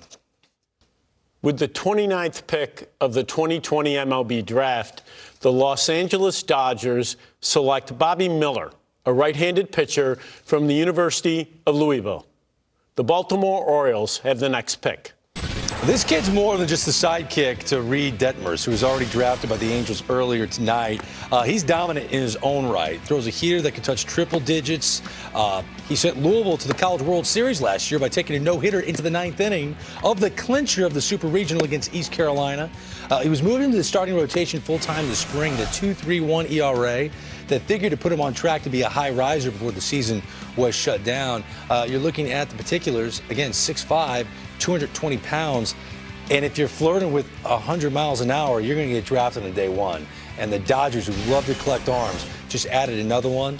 Here he is, Bobby Miller. A big night for that Louisville Cardinal program, Harold. Yes, it is. And you know what? First my thing watching him throw it was Kevin Apier, how he fell off to the side with that devastating fastball away. Just saying. But I'm back to, again, the ability to recognize a university that's building a pitch. This is a pitching university, what they got going on right now. Pretty impressive stuff. What's Al got to say, Greg? You know he's got something. Well, I'm sure he has something to say about the Kevin Apier comp. Killing me in the breakdown, Al, do you see Kevin Apier when you look at this kid? Not at all. Much better delivery than Ape. And I played with Kevin with the Mets, and he was a heck of a pitcher. Name dropper. Yeah, well, he was my teammate. So, Bobby Miller. I mean, I look at this. Reed Detmers, I was talking about a guy that threw 90-94, but there is an attitude there at University of Louisville. These guys got swag, and they get after it. And I think with Bobby Miller, there was some concern long on the backside. I don't see it that much, guys. What I see is this. 96, 97, 98. Big arm. A really good slider to complement this explosive fastball. Like I said, he's got attitude. It's like, boom, I got you. Here's the slider, down and away, good tilt. It's big league, and at times, big league plus already. That's right, a little fist pump right there. He gets all jacked up. This is the third pitch. He has a changeup, and in my belief, once he gains confidence and trusts it, this is a true three-pitch pitcher. This is a very good pick by the Dodgers, and I think when you look at this duo right here of what's coming out of University of Louisville in the ACC Conference, this is good, and he's high-end. He's a big guy, whippy. He's got the pitcher body, and I think his mind says, I'm an all-star, and I could win a Cy Young. I like this pick a lot. Yeah, Bobby Miller, the second Louisville pitching product drafted in the first round, which is now complete. Yes, 29 picks down. There he is, Bobby Miller putting on the cap. The Dodgers, 8 of their last 10 first-round picks, college players. So they've got their line of thinking. This is another college player. Earlier tonight, Heston Kjerstad, the family dog, went haywire. But man, is he in a good mood. Heston Kjerstad went number 2 overall to the Orioles, who are back on the clock as we kickstart competitive balance round A. Picks 30 through 37 will wrap up day 1 of the 2020 MLB draft on. I want to recap round 1, 29 picks down, 11 high school players, 18 college players. Did that balance itself out a bit more fairly to you, Dan? High school players caught up. I think the percentages are probably very similar to past years. 11 pitchers and 18 position players. One of the position players selected went 2nd overall to the Baltimore Orioles, Heston Kjerstad, University of Arkansas product. The scouts gauged him as some of the best left-handed raw power in this draft class. He went right behind Spencer Torkelson, who started the night at number 1 by the Detroit Tigers. So this is the second pick of the night for the O's as they get competitive balance round A started. Let's go check in again with the commissioner at the podium. With the 30th pick of the 2020 MLB draft, the Baltimore Orioles select Jordan Westburg, a shortstop from Mississippi State. The Pittsburgh Pirates have the next pick. Well, a big night for Mississippi State baseball. Justin Foscue, his double play partner teammate, he went 14th overall tonight to the Texas Rangers. This kid, Westburg, big-time performer, tied a College World Series single-game record with 7 RBIs in 2018 against North Carolina. Most people know him simply as the Banana Man. For real. He created a rally banana phenomenon during the Mississippi State College World Series run. Had fans all over Omaha going bananas for the Bulldogs. Well, I was watching him. I was going bananas for his ability. This guy's got some talent. I like him more at third base. I think he may end up over there instead of shortstop. But I don't think he's going to strike out much. You saw the power is going to play. He makes a lot of contact. I think it's a lot to do with the approach he has, and that will consistently carry on it. Not a lot of movement that allows him to get to the ball and strike it consistently. I don't see a lot of strikeout, but big night for the Bulldogs. Yeah, man. Tim Congratulations. Corbin, you've seen this guy up close. Scouts think at the next level, he could be a 2020 type of middle infielder. Would you agree with that assessment? Yeah, I would say that. Tools makes him very exciting. I mean, this is a kid who can really, really run. He can hit. You saw the flat swing right there on video, and there's some strength. I mean, he can clip balls out of the ballpark. So now you're looking at Kerstead as an outfielder and a guy like Westberg who can play shortstop, and to Harold's point, possibly third base. But I think this is 6'3", 200 pounds. He moves well, he's agile, and he can really throw, too. You're going to throw in Adley Rutschman, the #1 pick last year, and you're starting to put the pieces together, right? Dan. They're rebuilding this thing, the Orioles, with position players. That's no doubt. I mean, this is how they need to do it, and so far tonight they've had 2 really good picks. All right, so 30 picks down. Again, 2 minutes in between picks. Off to number 31 we go with the Pirates. With the 31st pick of the 2020 MLB Draft, the Pittsburgh Pirates select Carmen Mlodzinski, a right-handed pitcher from the University of South Carolina. The Kansas City Royals have the next pick. Carmen Mlodzinski, a hard-throwing righty. Great stuff. Not the longest track record. Primarily a shortstop in high school. Pitched fewer than 50 innings. Went undrafted after dealing with a torn fingernail. Mlodzinski entered his sophomore season at South Carolina's #1 starter. Broke his foot in his 3rd start, missing the rest of the year. He returned that summer. Best pitching prospect in the Cape Cod League. 40 strikeouts and only 4 walks. And Jim Cowles, I got to believe that performance in the Cape really put him on the radar for guys like you and everyone else. No, exactly. I mean, the 2 guys who I think helped themselves more than anybody in the Cape Cod League last summer were Nick Gonzalez, who we saw go at the top of the 1st round among the position players, and Mlodzinski among the pitchers. He was a guy who people hadn't seen a whole lot of because of the foot injury. You know, he came out mid-90s fastball up to 99, power slider, sinking changeup. And again, I mean, the Cape made this pick for Carmen Mlodzinski. If he didn't have that summer performance last year, with the season getting shortened like it did, nobody would have had any track record on Carmen Mlodzinski. I mean, he was a known quantity coming out of high school, but if he doesn't have the Cape, he doesn't go in the 1st round. Yeah, good for him. Again, he finished his college career with only 81 innings over parts of 3 seasons, but that did not stop Carmen Mlodzinski from hearing his name on day 1 of the 2020 draft. There he is, celebrating with his family. He went 31st overall to the Pirates. Carlos Collazo with us with Baseball America. Is this where you saw him in your mock draft? In this range seemed like a fair spot kind of as we got closer. I think entering this spring, he had a chance to go near the top of the 1st round because of that Cape, like Jim was talking about. I think the fastball with him is a really interesting pitch. It's a very heavy fastball. He's a ground ball pitcher, and I think that's maybe not what you look for these days, but it's very effective still. All right, so another good pick by the Pittsburgh Pirates. They had Nick Gonzalez earlier tonight. Time to find out who the Royals are taking at number 32 in the comp round. Back to the podium. With the 32nd pick of the 2020 MLB Draft, the Kansas City Royals select Nick Lofton, a shortstop from Baylor University. The Arizona Diamondbacks have the next pick. After going undrafted in 2017, Nick Lofton is now one of the first shortstops off the board this time around. Possesses one of the highest floors in the draft, according to scouts. None of his tools off the charts, but he just does everything well.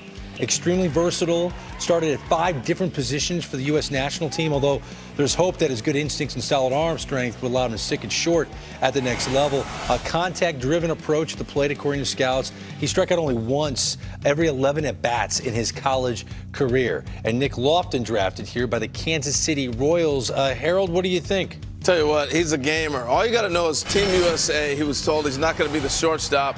So he made the team as a utility guy and said, Coach, I can play the outfield as well. But when I watched him take ground balls, he reminded me of Walt Weiss. That was the first thing that came to mind, not just the green and gold and watching Walt so many years in Oakland, but just his actions, how he was able to move. Here's a look at Walt. They filled the ball similar, get rid of it in the same motion, and I love that action and that ability. But this guy can also swing the bat. And anything inside, offensively, he's Ian Kinsler to me. Don't throw a ball in, he can turn on it. And I think he will surprise some people with his power. But his attitude is one of the reasons, Dan, that he went as well as he did, because he had that attitude of, I'm going to play. I'll do whatever I need to do. And I think that's one of the most impressive things about the young man when you spend time with him and get a chance to get around him. Well, okay, 458 college at-bats in his career. He struck out 37 times. I'll say that again. 458 college at-bats. He struck out 37 times. Old school. Yeah, he's a very instinctual player, too. I thought Coach's breakdown on him earlier in the show was great. Michael Young was my comparison, too. The Royals got themselves a very good, winning baseball player who's going to show up and compete and play every single. Does it matter what position he plays? No, but I think he's a shortstop. I think he plays shortstop. Yes, okay. I think he stays at shortstop. All right, so what do you think of their day so far? Ace of Lacy? I think they got to be very, very happy at the end of the day today.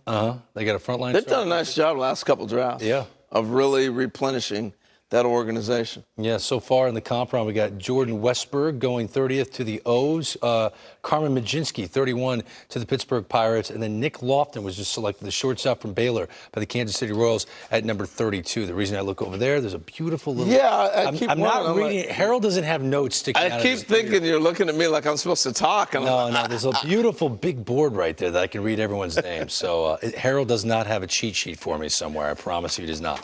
But I do know that the Diamondbacks are up next at number 33. With the 33rd pick of the 2020 MLB draft, the Arizona Diamondbacks select Slade Cecconi, a right-handed pitcher from the University of Miami. The San Diego Padres have the next pick. This is a flamethrower. 6'4", 219, dominant high school career. Was ranked as one of the top prospects available in the 2018 draft. Injury concerns left him on the board until the 38th round.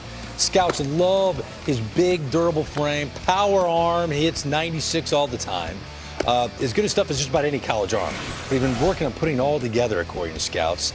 Seemed like he was going to do that this spring, but of course the pandemic wiped everything out. There's some reliever risk here. A little reliever risk is what I'm hearing. Jonathan Mayo, are you hearing the same thing? I think there is some reliever risk simply because the velocity you talked about, he hadn't always maintained it in all of his starts. I think this spring he would have had a chance to go and show if that fastball could be a truly plus pitch all along. But he's got some good stuff to work with here, starting with that plus fastball that you mentioned. And, the slider is above average to go with it. So if you want to put him in the bullpen, fastball slider will play up once you get there. This is a rare time where a college arm has some upside. This isn't kind of a high floor, safe bet kind of guy. If he really hits, he has a chance to be a mid-rotation, maybe even better starter. At worst, I think he could be really nasty in a short relief role. Okay, so Bryce Jarvis went earlier, the Duke right-hander, to the Diamondbacks to get another college arm, Slade Cecconi, and this was his reaction. Mom and Dad fired up as he goes on day one, 33rd overall to the Diamondbacks. Up next, the second selection of the night for the San Diego Padres. With the 34th pick of the 2020 MLB draft, the San Diego Padres select Justin Lang, a right-handed pitcher from Lano High School, Lano, Texas. Hi, I'm Michael Leachman from Denver, Colorado. During the pandemic, I managed COVID isolation units for environmental services at UC Health. My Colorado Rockies are on the clock. Michael, thank you, and for everything you do. Justin Lang, 6'4", 220. His draft stock, a lot of helium, actually, as he went from sitting in the low 90s last summer to mid to upper 90s this spring, touching 100 miles an hour. He owns one of the best high school pitchers' bodies, according to scouts in the 2020 class. He added 25 pounds of muscle since last summer. Carlos Collazo, did you see him going this high, a day one pick at number 34? Yeah, there was some buzz that he could go here. I mean, he made tremendous strides over the course of the last year. At the area code games last summer, he was kind of a middling performance then, but he added tremendous velocity. He's been up to 100 miles per hour. I think this is just a massive, massive upside pick. And again, it makes a lot of sense with what the Padres have done lately. But he's a guy who's tremendously athletic. I think there are a lot of raw elements to his game that he's going to need to refine as he kind of progresses through the system. But it's pretty impressive upside. Yeah, you had him ranked 50th overall. MLB.com had him at number 57. And here he is going on day one off the Twitter. So far, Zach Veen has the best lettuce, followed closely by Austin Martin. I don't know about that. Dan O'Dowd, you're also the hair expert. Oh yeah. Let's take a peek. What do we think? There's Zach Bean. I'm going Zach Bean. Well, he's so tall we can't see it. His hair's kind of out of the shot. Bean's got the better flow. I don't know, man. Austin Martin, you're bringing that to the party? I mean he's ding, ding, ding, ding, ding, ding, ding. I'm sorry. Austin Martin, you win, man. The 2020 MLB Draft is presented by T-Mobile. With the only nationwide 5G network, MLB clubs and their draft picks are covered with 5G in more places. T-Mobile for Business is ready to power business of all sizes. Hey, Mama, what's up? I'm confused. Confused about what? Everything okay? I only see one price on my phone bill. That doesn't sound confusing, Mama. You're on T-Mobile. Taxes and fees are included. Oh, come on. It's always extra fees. Not on T-Mobile, Mama. Why can't all my bills be like this? I don't know, Mama. Bye, Mama. Love you. Anthony? At T-Mobile, taxes and fees are included. And right now, when you switch your family, get 4 lines of unlimited for just $35 a line. Oh, heaven. So you think chicken is heaven? Oh my gosh, it's yes. I love that the bun's toasted and the chicken's cooked to the crisp. It is perfect. Chicken slinger. Heaven in my mouth. At Fisher Investments, we do things differently, and other money managers don't understand why. Because our way works great for us. But not for your clients. That's why we're a fiduciary, obligated to put clients first.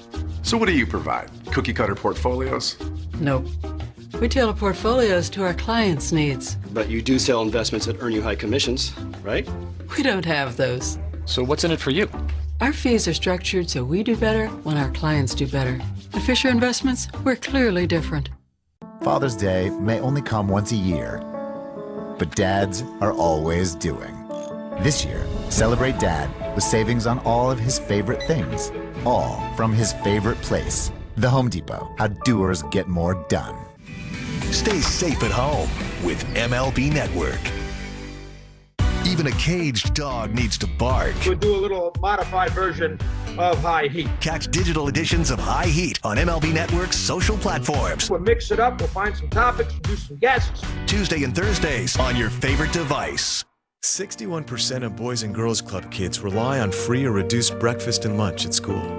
And with schools suddenly closed, families and communities across America are struggling. That's why Boys and Girls Clubs across the country are stepping up to help feed their communities.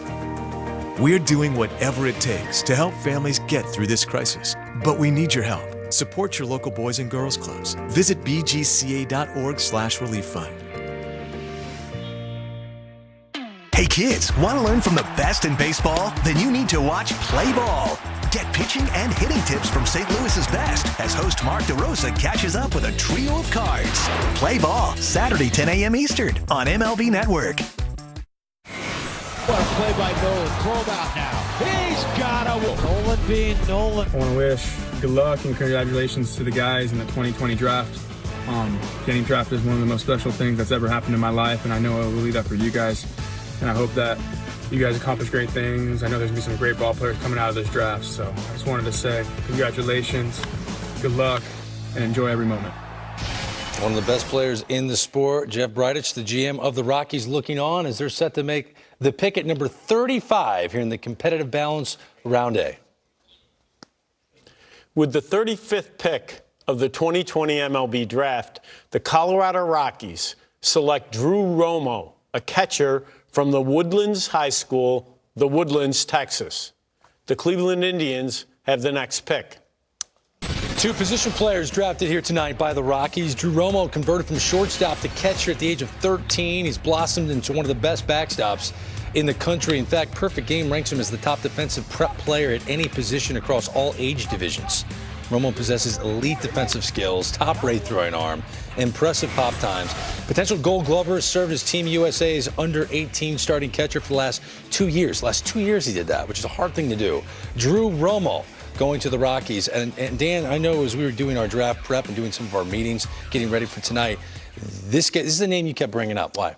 Well, I mean, to me, he's the best defensive high school catcher in the draft. It's like he's already a professional catcher, and he's playing in high school. He does everything well behind the plate.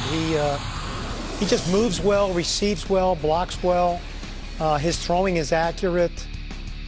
He's got great rhythm and tempo behind the plate. And as far as the bat being behind the glove, well, how can it be? I mean, the way this young man has worked on turning himself into the type of defensive catcher he is, it's the bat may take a little time, but it's a switch-hitting catcher. I think it's Grandel, and I think he's going to turn into that kind of player. Wow. He's a definite big leaguer, and he's going to mix in some all-star years. And they just got their catcher of the future. High praise. Jim Callis, give me more about the bat of Romo. What could it develop into? I think I might be a little bit less on the bat than Dan is. I think Dan's giving you the high end, or at least what I would think would be the high end. I kind of see him as maybe more of a 260, 12 to 15 home run guy, which is going to be fine with that defense. I mean, he is the best defensive catcher in this draft easily. He's one of those guys. I mean, it's kind of a scouting cliche, but the defense is so good. He's at least a big league backup. And even besides the physical tools to catch, I mean, he gets a lot of praise. I mean, he's a great leader. He works hard. He's got a high baseball IQ. So I think what you have here is you have a surefire big leaguer, which is not something you can say all the time about a high school catcher. But surefire big leaguer, and if the bat develops, then he could be a potential all-star. A high school catcher, great defender, and a high school position player that was regarded as the top high school player going into this draft class. This is the Cleveland Indians video conference as they work to put this class together. They already took Carson Tucker earlier, the shortstop. Let's find out who they're taking with the 36th overall selection here on day one of the 2020 MLB draft. With the 36th pick of the 2020 MLB draft, the Cleveland Indians select Tanner Burns, a right-handed pitcher from Auburn University. The Tampa Bay Rays have the next pick. This is a 6-foot college right-hander. Last year, he joined 2018 first overall pick Casey Mize as the only Auburn pitcher since 2000 to strike out 100 batters in a season. He got to pick Mize's mind as a freshman. He's been working with Auburn's new pitching coach, Tim Hudson, before the 2020 season came to a halt. Son of a former big leaguer, Mike Burns, Tanner was named the Alabama Gatorade Player of the Year in 2017, but fell to the 37th round over signability concerns. He actually committed to Alabama as a catcher at the start of his sophomore year of high school. So Tanner Burns, Tim Corbin still with us, Vandy's head coach. What do you make of this college righty? Well, we have a lot of experience with him, too. He's 6 feet, but he's about 220, 225. You're talking about man strength right here inside the body. You could probably compare him to Jeff Brantley, former Mississippi State pitcher, but he's got high believability in the fastball, as he should. It spins really well, and he has great success when he throws that thing up in the zone. You're starting to see a little bit of his breaking ball, too, and third pitch being a changeup, but he's a bulldog. He's a max competitor, and he's won for a long period of time. We had a lot of experience with him in high school, too, from the state of Alabama. It's a good pick for them. Great college program, Tim. Thank you. Here's a reaction shot of Tanner Burns celebrating. Yeah, they knew it was coming. They had the phone and the light on the phone out. The phone call was made. You say you already got the phone call? Yeah, Carlos Collazo of Baseball America. You know, we talk a lot about track record. So many of these guys don't have it because of the pandemic. This kid, workhorse, over 188 college innings, and he has sub-3 ERA. What do you make of the pick? Yeah, he absolutely has the track record. I think he has some of the best track record of the entire class. I mean, it's not the biggest upside pick. He's not the biggest guy. He might not have a plus pitch, but it's above average or solid average across the board. He really knows how to command the three-pitch mix. And I think you just have a feeling of comfort when you have a guy who you've just seen him start and excel in the best conference in college baseball. There's a lot of safety with that. Yeah. Again, Tim Corbin, a huge fan of what this kid was able to do during his college career at Auburn. Well, this is it. We're down to our last pick, and what a terrific job by Baseball Commissioner Rob Manfred. Just money, smooth. He could take my job next year if he wants. You know, I was thinking the same exact thing. Last pick of the night. With the 37th pick of the 2020 MLB draft, the Tampa Bay Rays select Alika Williams, a shortstop from Arizona State University. Alika Williams, there's a lot to like about this kid. Success on the diamond began at baseball powerhouse Rancho Bernardo High School in San Diego. Continued as a career 300 hitter at Arizona State, where he accumulated more walks than strikeouts. One of the best defensive shortstops in this class. Great footwork. They love his hands at the position. His bat took a huge step forward this past season. And Jonathan Mayo, is it right they moved him to the cleanup spot for the Sun Devils? Yeah, I mean, some of that was trying to find ways to make sure Spencer Torkelson was protected by someone who could make contact. And I think when you talk about Alika Williams, you really focus on the defense. He can just flat out play shortstop. He's going to play shortstop for a very, very long time. It's a contact-oriented approach at the plate. You mentioned the more walks than strikeouts. He'll hit the ball the other way. He started to show some extra base authority, especially as a sophomore. Shortened spring this year, he got out of the gate kind of slowly. The Rays obviously are hoping that the bat he showed, over the summer and last year is more who he can be. But it's a really, really good defensive profile at a premium position. Once again, it's the #1 farm system in the sport, the Tampa Bay Rays, and they add Alika Williams of Arizona State. Jonathan, thank you so much. It flew by. Our day 1 draft big board is completely filled. It started with Spencer Torkelson, drafted as a third baseman out of Arizona State, and it ends with a shortstop from Arizona State, Alika Williams. We're going to wrap up an exciting night here in Studio 21 right after this on MLB Network.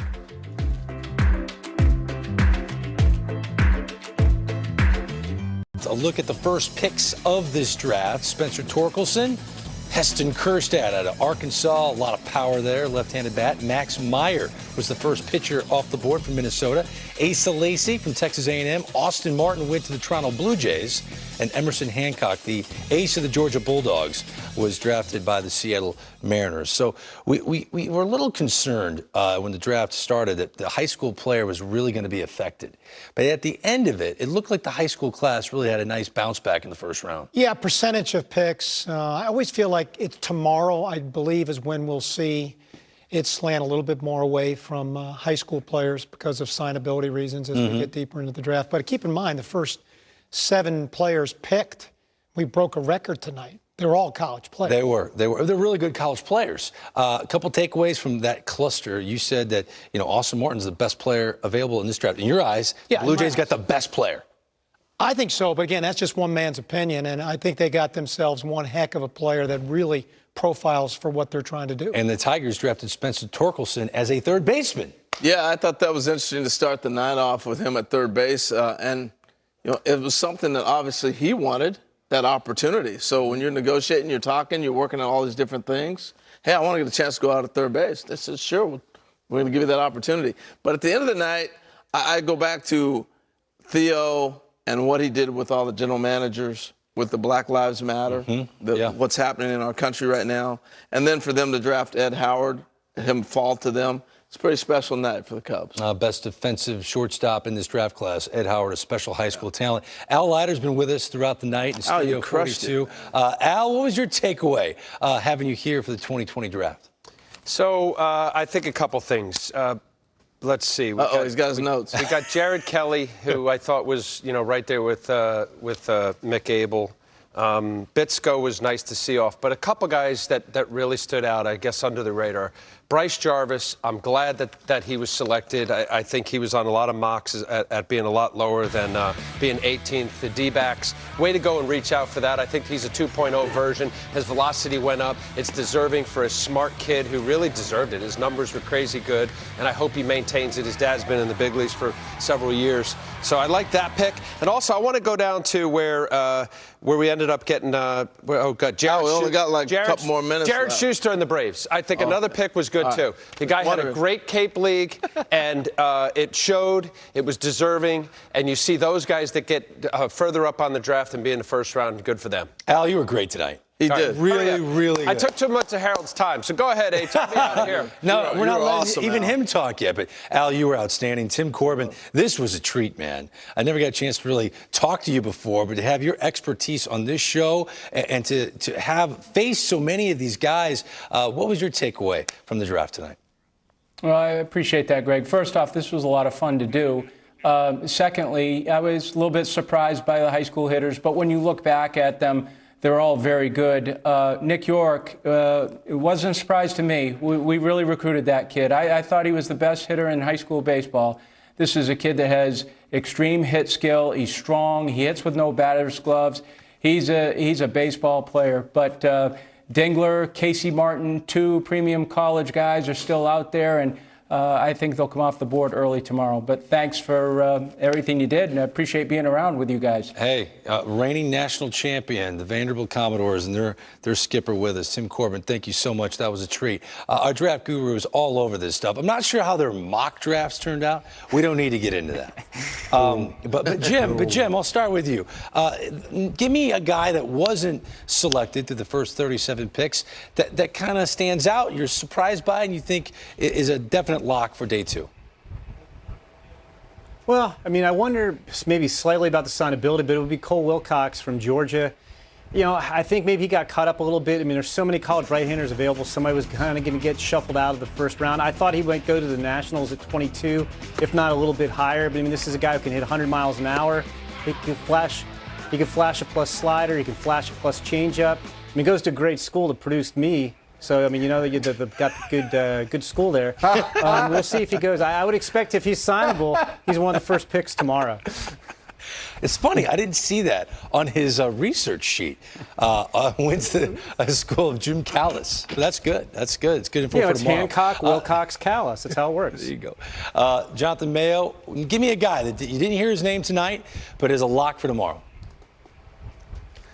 I can't believe Jim hasn't worn you out about the Bulldogs tie. That's all I hear about all spring. But for me, Jared Kelly is the one that really stands out. You know, he was thought to be one of the best high school arms in the class. He is one of the best high school arms in the class. Pure stuff-wise, it's right there with Mick Abel and Nick Bitsko. Maybe not as much projection because he's big and strong now. But this guy has a chance to have maybe 3+ pitches when all is said and done.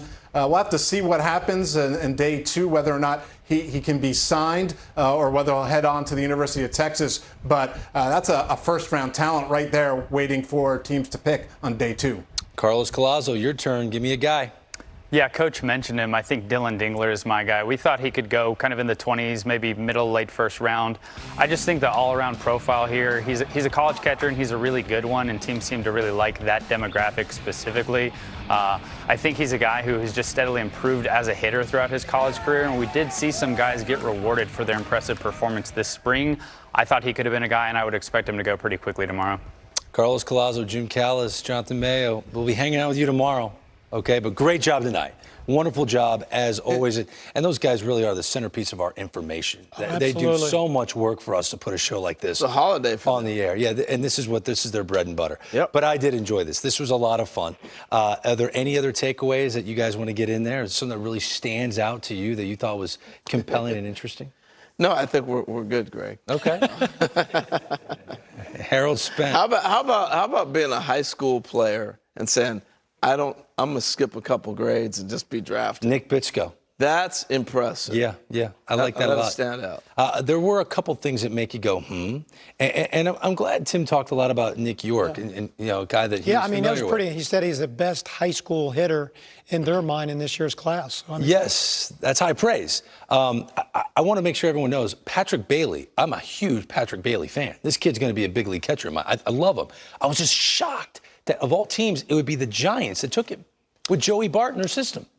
You know, again, there's reasons behind every decision. That one is puzzling because of all the talent that was still available on the board at the same point in time. But, obviously they must have had a scouting grade on him that was better than anybody else on the board at that point in time. I also loved the Brewers landing Garrett Mitchell. At number 20, I think that could be the steal of the draft. He's a special elite player. Right? Yeah, I think the Jordan Walker kid, too, that the Cardinals took has a chance to be a special player. And H has already brought up Ed Howard.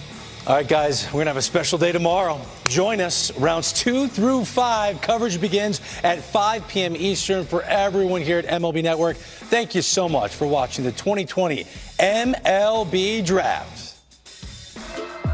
One by one, action-packed night on MLB Network. We welcome you to our 2020 draft. The first pick, Spencer Torkelson. No tired, baby. Heston Kjerstad. Expect the unexpected. He's just continued to mature. His family enjoying a moment they'll never forget. Am I still the child I used He could rush through the system quickly and be in the big leagues not too soon. Yeah, I went completely numb for a little bit. Class of 2020, what's up, guys? Congrats, guys. Congratulations. Congratulations. Congratulations. Start of something special. Hopefully I'll be there in a couple of years and win a World Series. Our work pays off, so this is what I've been working for, this moment right here.